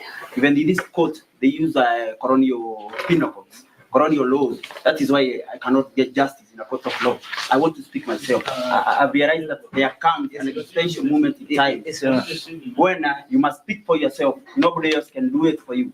I am tired, so sick and tired of living as a slave in my own country. And I'll say this a lot of times, many times, and I'm going to do so many things, so many actions to bring change into this country. We cannot continue to be ruled like this, being ruled by sick people, by mad people, by liars and thieves and criminals. These are the people who are in power in Kenya, in Africa. That is the situation we are living in. That is kind of life we are living in. That's why people are dying and nobody cares. Poor people are suffering, nobody cares. So I don't know what's the role of the government. I don't know. I want to know today, what's the role of the government? To protect the people or to kill the people or to make the people suffer? I think we have failed our people. The government has failed. Everybody has failed. We have also failed ourselves.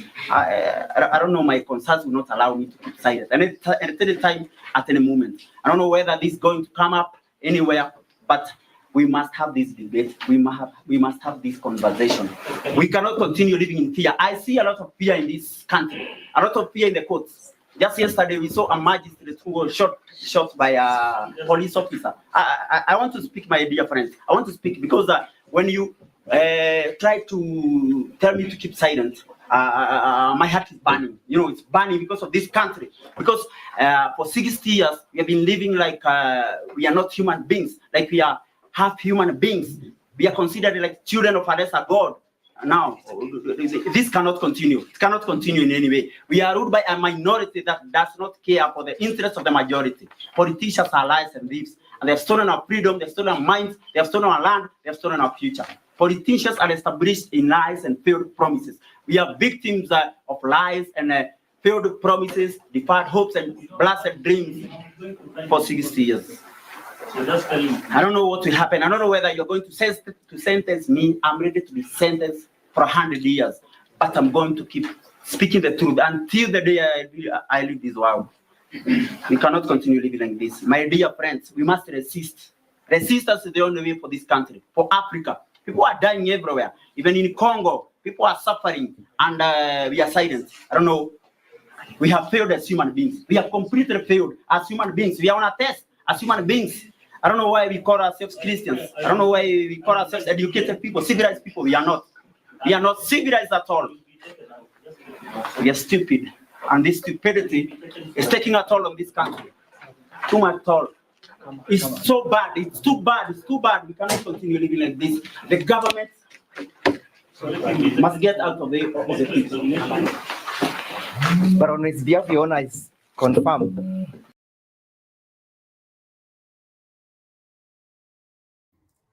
All right, let's continue. Thank you for the quick break. So that was an advocate in Kenya. They imprisoned him for speaking out. That's the situation, okay? In Africa, that's how we go through. In Africa, with Western influence murdering into Africans' elections, into Africans' affairs.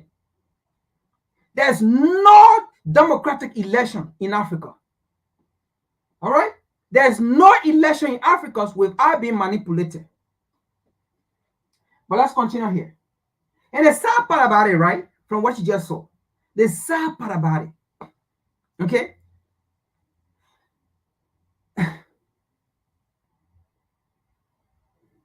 How is it that? How is it that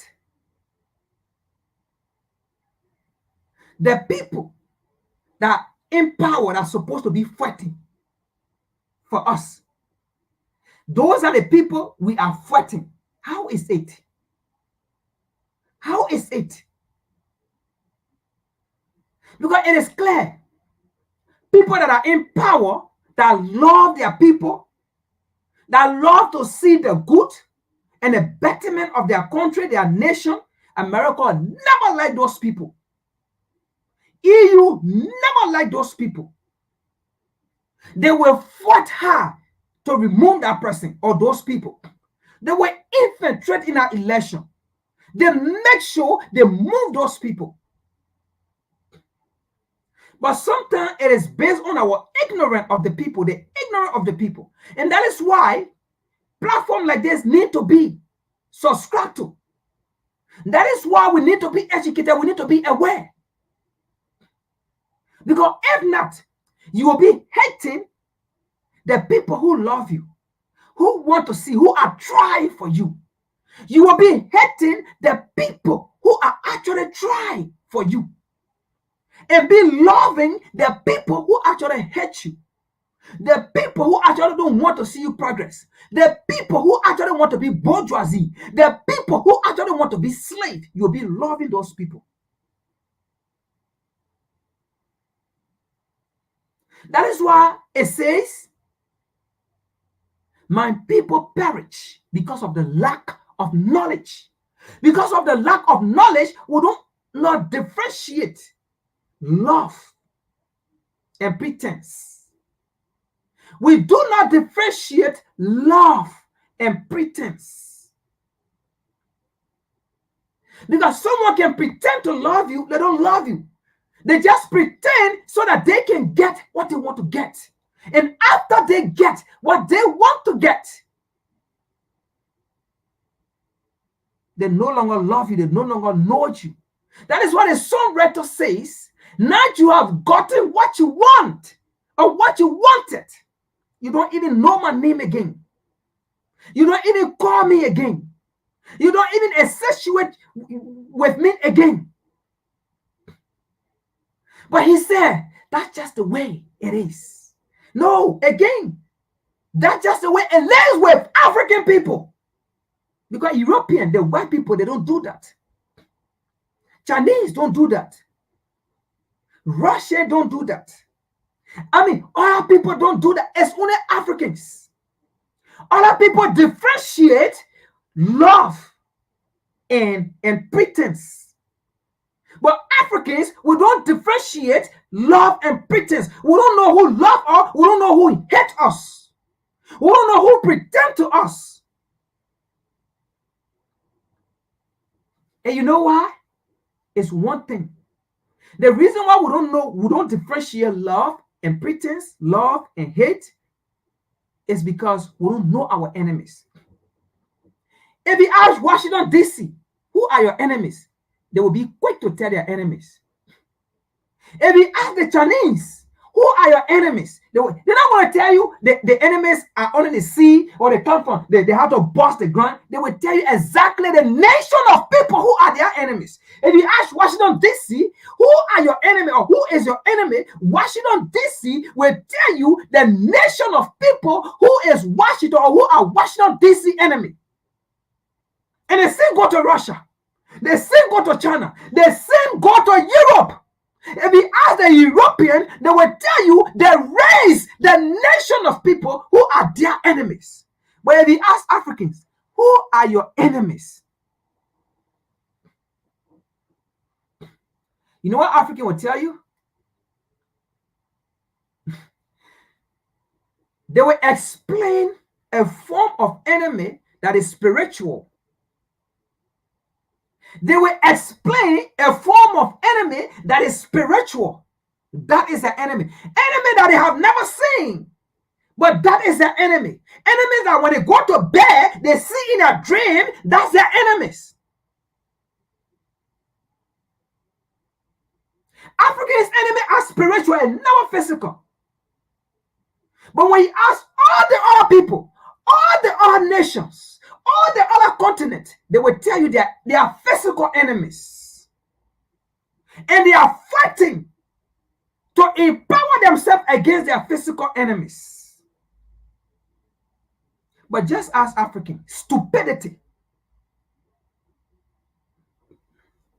We never know our physical enemies. And that is why we continue to suffer. Because our enemies, our physical enemies keep coming to us. Our physical enemies are those that enslave you. Let me say it here now. Your physical enemies are the people that enslave you for over 400 years. Your physical enemies are the people that sat down in Berlin Conference and divided Africa among themselves, 1884, and went to Africa and colonized Africa. Those are our physical enemies. Our physical enemies are the people that killed Gaddafi. Those are our physical enemy. The people that killed Gaddafi, that are our physical enemy there. The people that want to kill Abraham Traore, 8 assassination attempt, those are our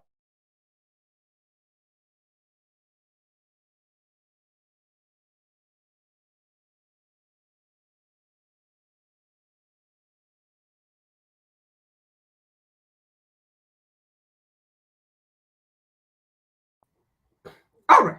Internet come back on.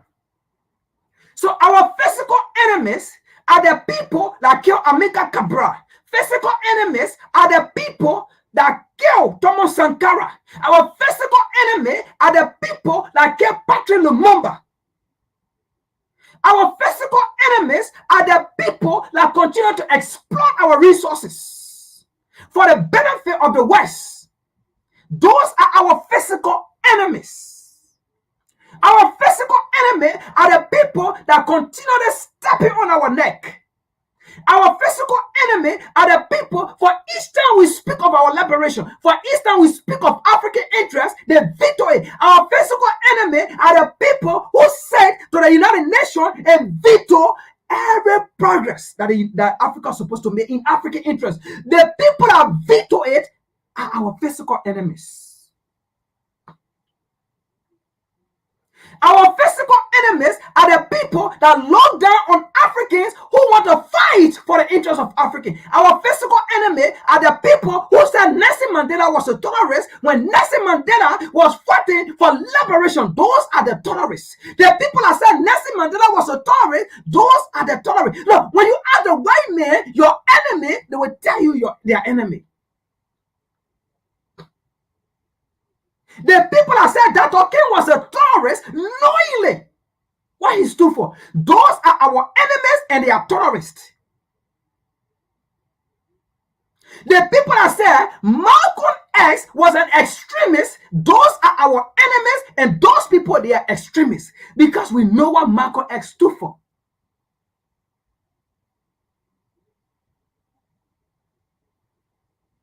The people that say we cannot own our mine, our dam, our mineral, those are our enemies. The people that sponsor proxy war in Africa, in African nation, those are our enemies. The people that continue to hold our land and don't want to share the land with Africans, those are our enemies. The people that went and took our land, and today they don't want to give it back. They say it's for them because their forefather went and took it. Those are our enemies.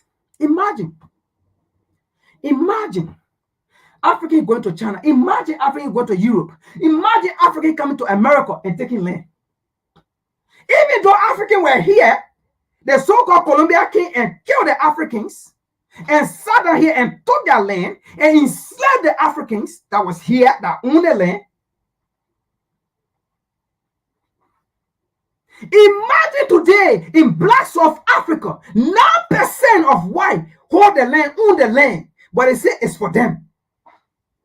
When history proved that their forefathers left from Netherlands, Europe, and went there and killed and stole the land from the people. When history proved it, those are our enemies. The people that say black only, white only, in fact, today in South Africa is still there. Those are our enemies. The people that say we are inferior, those are our enemies. The people that say we are from a lesser God, those are our enemies. The people that say to make it to hate yourself, those are our enemies.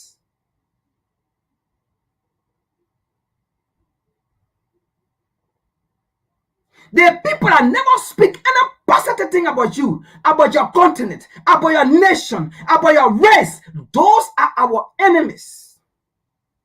The people that stole your identity and make it their identity, those are our enemies. Now you get it clear. Let's move on.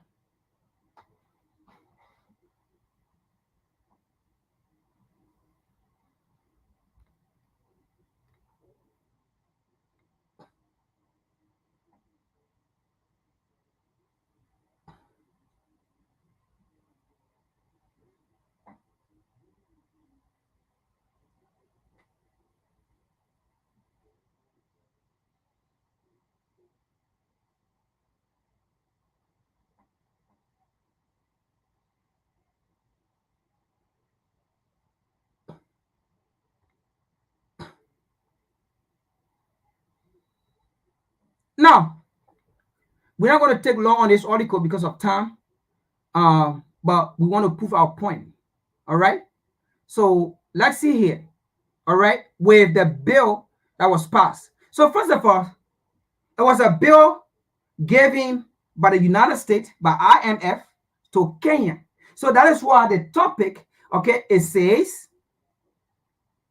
the U.S. tax in Kenya. All right, the U.S. tax bill in Kenya. All right, the U.S. tax bill in Kenya. Now, listen to this.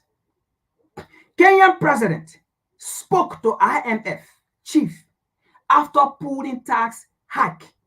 Sources says. Why does he have to speak to IMF about what happened in Kenya? What will Joe Biden speak to AU, so to speak, even though we know AU is an arm of entity on the African continent that serve the interests of the West. ECOWAS is an arm of an entity that serve the interests of the West on the African continent. All right. But the point here is, why will Joe Biden call ECOWAS or AU for something, a strike that happened in Washington, D.C., by American citizens of a hike in taxes. Why would they do that? If they have nothing to do with Africa. If Africa had nothing to do with it. Did you see why he was caught? Did you see the slave? Did you see how the slave had been molded? Did you see how they feed the slave? Did you see how they give hospitable, how they call it, environment, create a hospitable environment to the slave? When they took him to the White House and they made her sit in a presidential seat of the White House, the slave. So now the question here again, right? Why did he call IMF to speak to them after the protest?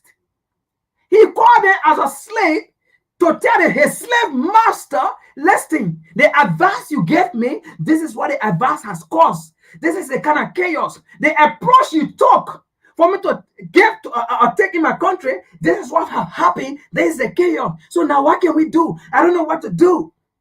So he had to go to his master. You know, whenever something happened on a plantation, on a slave plantation, when the slave had been, how do you call it, mandated or oriented to do certain things, right? And if that thing does not go the right way, what the slave do, the slave has to call the slave master to tell the slave master, oh, the approach you gave me, the orientation you gave me, I apply the method, but this is the result of it. This is how it's going. So what can I do? I have no idea. Because you are oriented. It was not by yourself. It was not by your own mandate. It was not by your own knowledge. It was not based on the struggle of the people. It was not based on what the people, the daily activities of the people. It was based on Western agenda. So you have to go to them for advice. What can we do? That's why he called IMF. Let's continue here. Let's continue.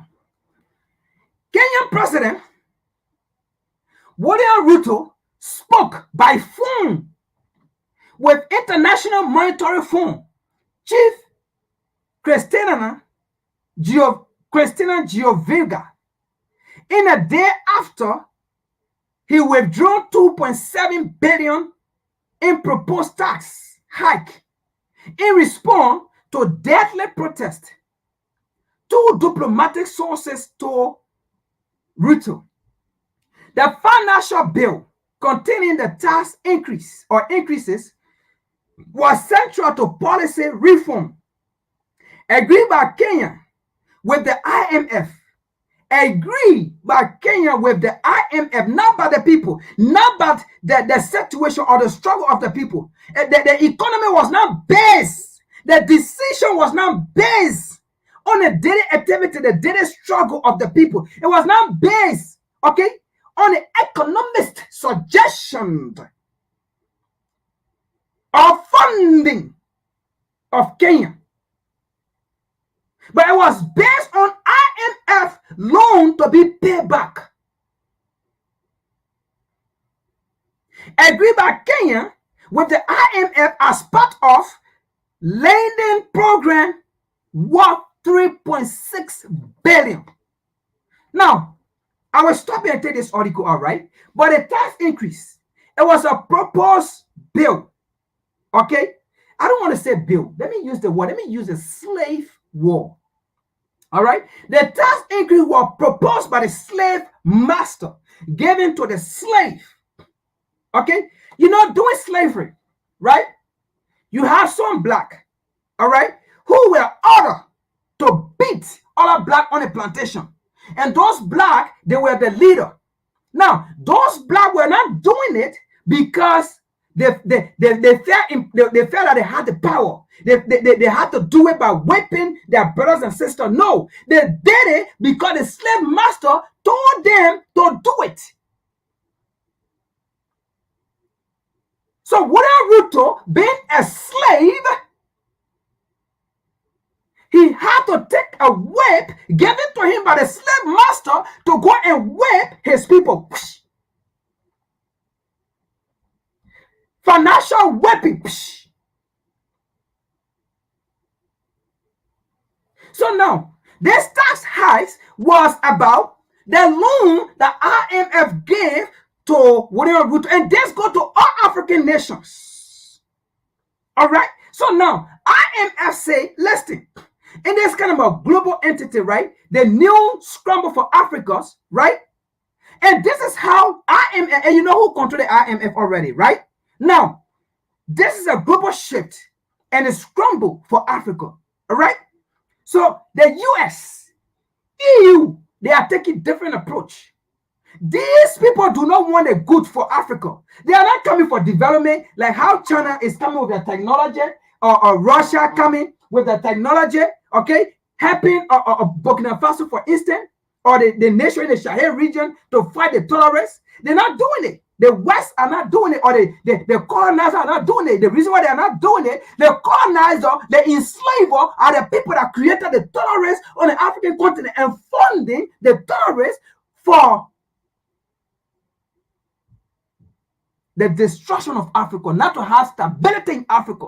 That is what they do. They do not promote development, they promote destruction. So then what happened here was, they told William Ruto, we need our money back. So how can we get our money back? You have to tax. So first of all, these bills, these loans, does not benefit the people. It only go in the pockets of politicians and then come back in Western banks.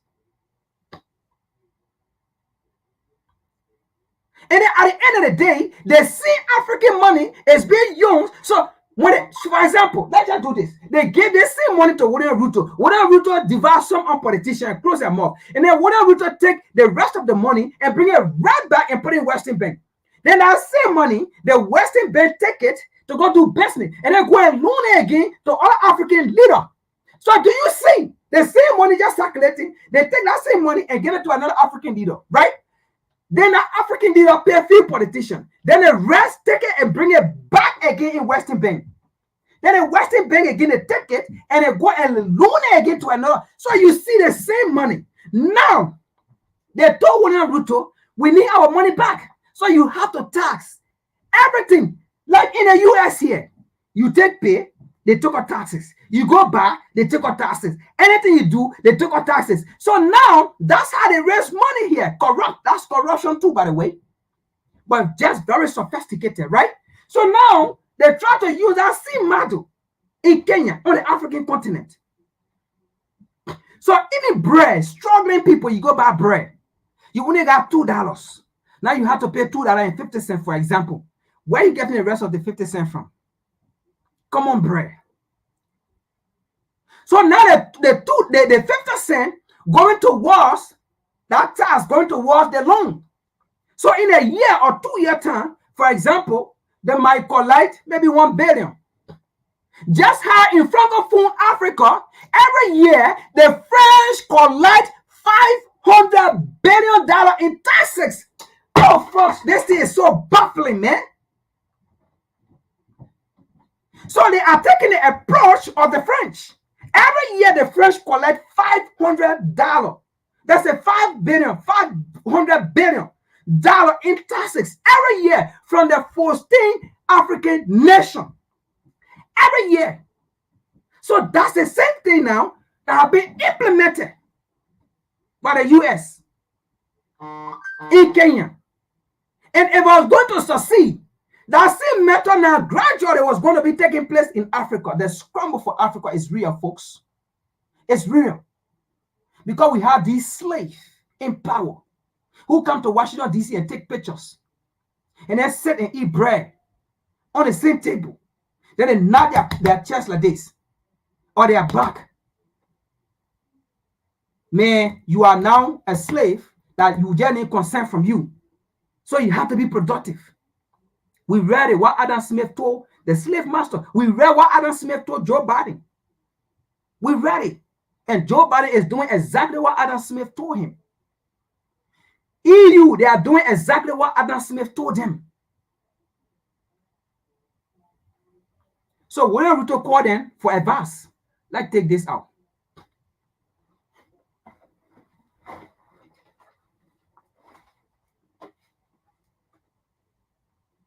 This is what happened, right? if you neglect the African continent, if you neglect ECOWAS, if you neglect AU and make AU how they call it, what's the word I want to use? De facto organization, all right? You make AU a de facto to the US and make ECOWAS a de facto to the US. That's what happened.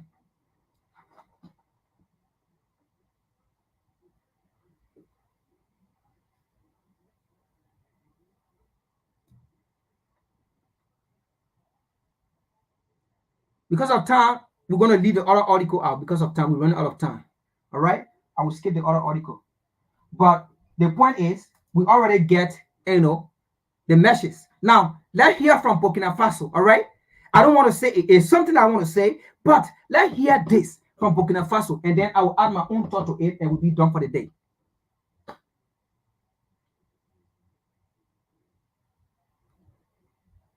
Let's hear something from Burkina Faso. Exactly. Look, Ibrahim Traoré is the best African leader in the entire world right now. Ibrahim Traoré of Burkina Faso is the best African leader. All right? And I will say Ibrahim Traoré is the best leader in the entire world. On the 7th continent, Ibrahim Traoré is the best.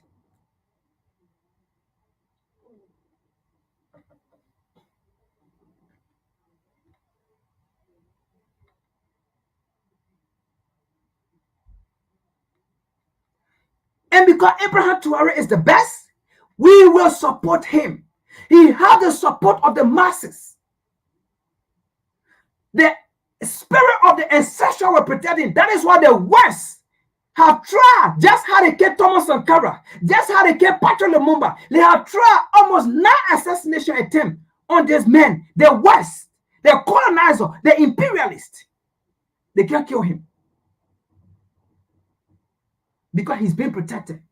And the people have seen the kind of person he is. He is the best leader in the whole wide world right now, Ibrahim Traoré. And because he is the best African leader on the African continent and the best leader in the whole wide world, he's been hated by Joe Biden, by Washington, D.C., by EU.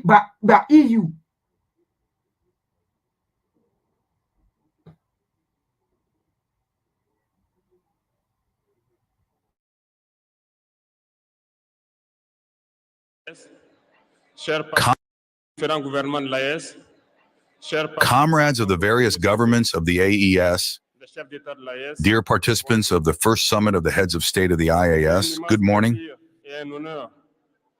It is a great pleasure and an honor to be here today. A blessed date, a memorable date, the CIG 2024 here in Niamey. First of all, let us give thanks to God who allowed this day to be. We thank him for everything he has done for us until today and everything he will do for the people of the AES. Let me also pay tribute to the Nigerian people. This people who have suffered so much since the advent of the CIG and who continue to stand up. Thank you to the Nigerians who gave us a warm welcome yesterday. When we swept the soil of our homeland here, you are more than friends. The scientists at Harvard have discovered that men over 40 who don't fail in bed do a 15-second. You are more than neighbors. You are our brothers. You are our sisters. Because brotherhood goes beyond friendship or neighborhood. We have the same blood that flows in our veins. In our veins flows the blood of these valiant warriors who fought and reserved this land that we call Mali, Burkina, and Niger. In our veins flows the blood of these valiant warriors who helped the whole world get rid of Nazism and many other plagues. In our veins flows the blood of these valiant warriors who were deported from Africa to Europe, America, Asia, or elsewhere, and who helped build these states during slavery.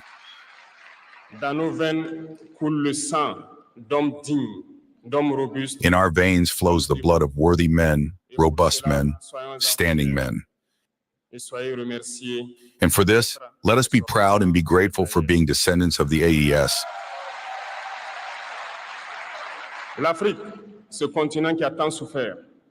Africa, this continent that has suffered so much and continues to suffer because of imperialists. These imperialists have only one cliché in mind. Africa is the empire of slaves. This is how they see Africa. For them, Africans belong to them. Our lands belong to them. Our subsoils belong to them. They have never been able to change the logic until today. This is deplorable. But how do they proceed? Unfortunately, it is since the 1960s when these 6 miracles of independence were given to Africa. They just placed local valets at the head, according to them, of their sub-prefecture to be able to continue to feed them. These local valets that we are going to call slaves of Salon have no other purpose than to seek to live like the master, to satisfy the master, and to do everything that the master dictates to them. They steal, they plunder our states, they bring everything to the master, and their wealth is kept with the master. They do everything to live like the master and always satisfy him. When the master commands, they execute. Do you know who these slaves of Salon are? Well, we are going to explain to you what they are. These are individuals who have no dignity, who have no morals, who have no personality. But the slave master has always known how to identify these individuals. They are always ready to betray their brother to satisfy the master. They have betrayed us since independence, and others continue to betray us to the benefit of their master. These individuals continue against all odds to plunder Africa, to help the master plunder Africa. They like to say it every year in their economic poll that Burkina is the poorest country, that Mali is the poorest country, that Niger is the poorest country. We are ranked among the last. Very well if we are as poor as they say, but when the time has come to take responsibility, we have asked this master to leave the place. Why don't they want to leave? When we take the case of Niger, for more than 40 years, some countries have been exploiting uranium to produce energy at home. From Ottawa to Paris, the streets are illuminated. It is the light. But in Niger, it is the darkness that has served us. When you leave our states, our soils are full of precious metals, such as gold. But often there is not even the slightest access road to reach the areas where they exploit gold, even less certain basic social services. This is why we have decided to revolt. Nobody knew that healthcare could be so complicated. Trump was a failure on healthcare. Hundreds of thousands of... And to take the fate of our countries into our own hands. There are many other examples. But when we decided this way, well, we were approached by some saloon slaves to pass on the message of their master. Because they had created this kind of polymer chain that rises to the heads of our states to serve them. And we came to break the chain. And it is inconceivable for them They approached us and asked us to enter the ranks to be part of the elite that must lead Africa. Because they have an elite formed and trained that must follow, that are embedded in this chain. We refused to enter their ranks, and from then on, the hostilities began. They made several mercenaries, deformers, agents to come down to the Sahel to lead barbaric, cowardly attacks against our people, hoping to revolt them. In addition to these attacks on the ground, the communication attacks, the manipulation, the disinformation are full in their ranks. But the people of the Sahel have understood that we will never be able to manipulate them again. They know where they come from, they know what they do, and they know where they are going. We will no longer allow this. People are awake, and people are fighting today, not for ourselves, but for future generations. And thank you all for the fight that has been fought. This never makes us cry. We will not tremble. We will face. We will fight for real independence, for our freedom. Because to frighten the people of the Sahel, these individuals have only 3 words in their mouths: democracy, freedom, human rights. Of course, their local values are only elected in a democratic, free, and transparent process according to their values. What is more normal than to impose this on us? Because they are the ones who write the rules. Very well. We have decided to take responsibility. This is why, on June 26, 2023, when Niger decided to turn the page, the slaves of Salon and their masters got on their horses. They put their local values forward and decided to wage a war against the Nigerian people. We therefore said anyone who dares to take up arms in Nigeria will face us.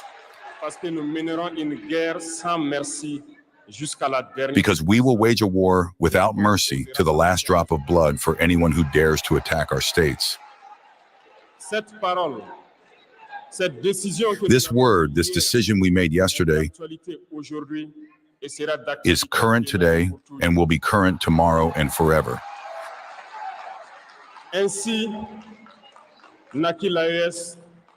Thus, we won the EIS on September 16, 2023, in a mutual defense architecture.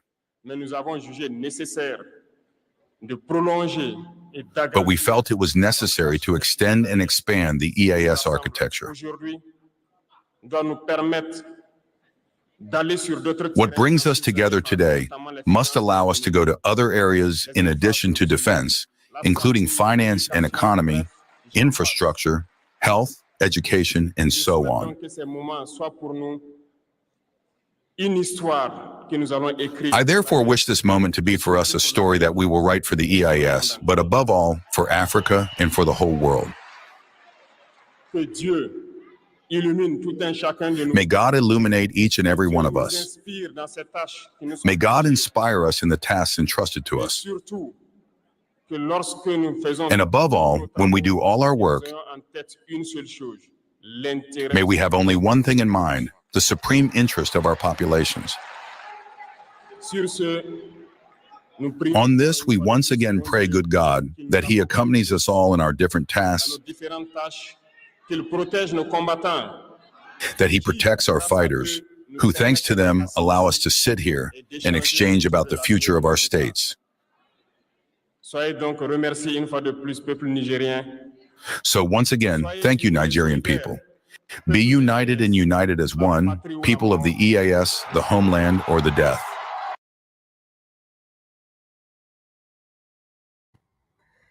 All right, folks. Oh, man. I love Abraham Traore, man. I love him. The best president in Africa, the best president in the world. I love him. And he would live long to see his children. He will live. He will not die like Thomas Sankara. He will not die like Patrick Lumumba. He will not die like Amilcar Cabral.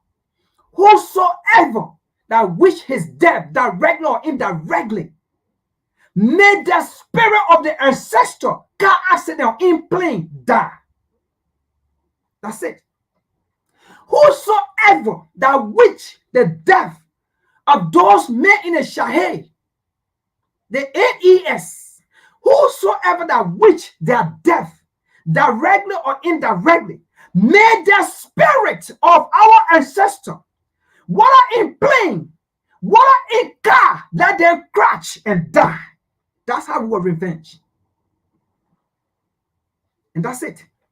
Whosoever, directly or indirectly, just how they killed Thomas Sankara, just how they killed Patrick Lumumba, just how they killed Amilcar Cabral, and the rest, just how they killed Gaddafi in this current time. Whosoever that wish those men to die, may the spirit of the ancestor directly, while they're in plane, while they're in car, may they crash and die too. May they crash and die. So you better leave those men alone. You better leave those men alone. Because if you try it directly or indirectly, if you try to remove those men, if you try to kill those men, we are not going to church to pray. We are not turning our left or no. We are not doing it. We are not going to say forget. No. Whosoever which those men death, directly or indirectly, may the spirit of the ancestor come for you people. You will crash in plane. You will crash in car crash and you will die. You know yourself. You're not calling name. That's how we will revenge. You will crash in plane and die. You will crash in car and die. Period. Ladies and gentlemen, thank you for coming. Huru, comrade. Thank you for tuning in. Subscribe, like, share. This is one of the best platform. We have many platforms like this. That's why I said one of the best. That you will come, you won't get opinion. You will come, you will never be bold, no matter how long or the time it is. This is one of the best platforms among the many and great revolutionary platform.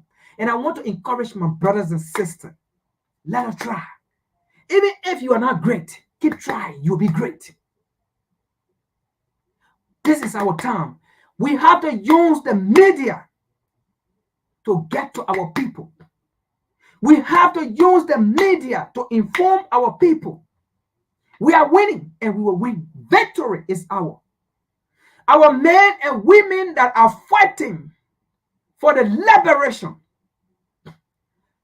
even those that are sitting on various media and bringing out the information, those who want to go after them falsely, may they die in plane, may they die in car crash. We end here. I will see you on Saturday. I think Nkrumah will be on this Saturday. He been busy doing all of revolutionary work out of state, and also Natasha as well. So that's why the Saturday show have not been running. But we spoke yesterday, so hopefully we might be on this coming Saturday. But if not, hey, the platform is still active. We are still here every Sunday, regardless what. Thank you for being on here. Let us support each other. Thank you for every support in every way that you gave. We see you, we are watching you, and you are doing your best. Let us continue. Let us stick together. We are winning. We are getting there. We can see it. We can feel it.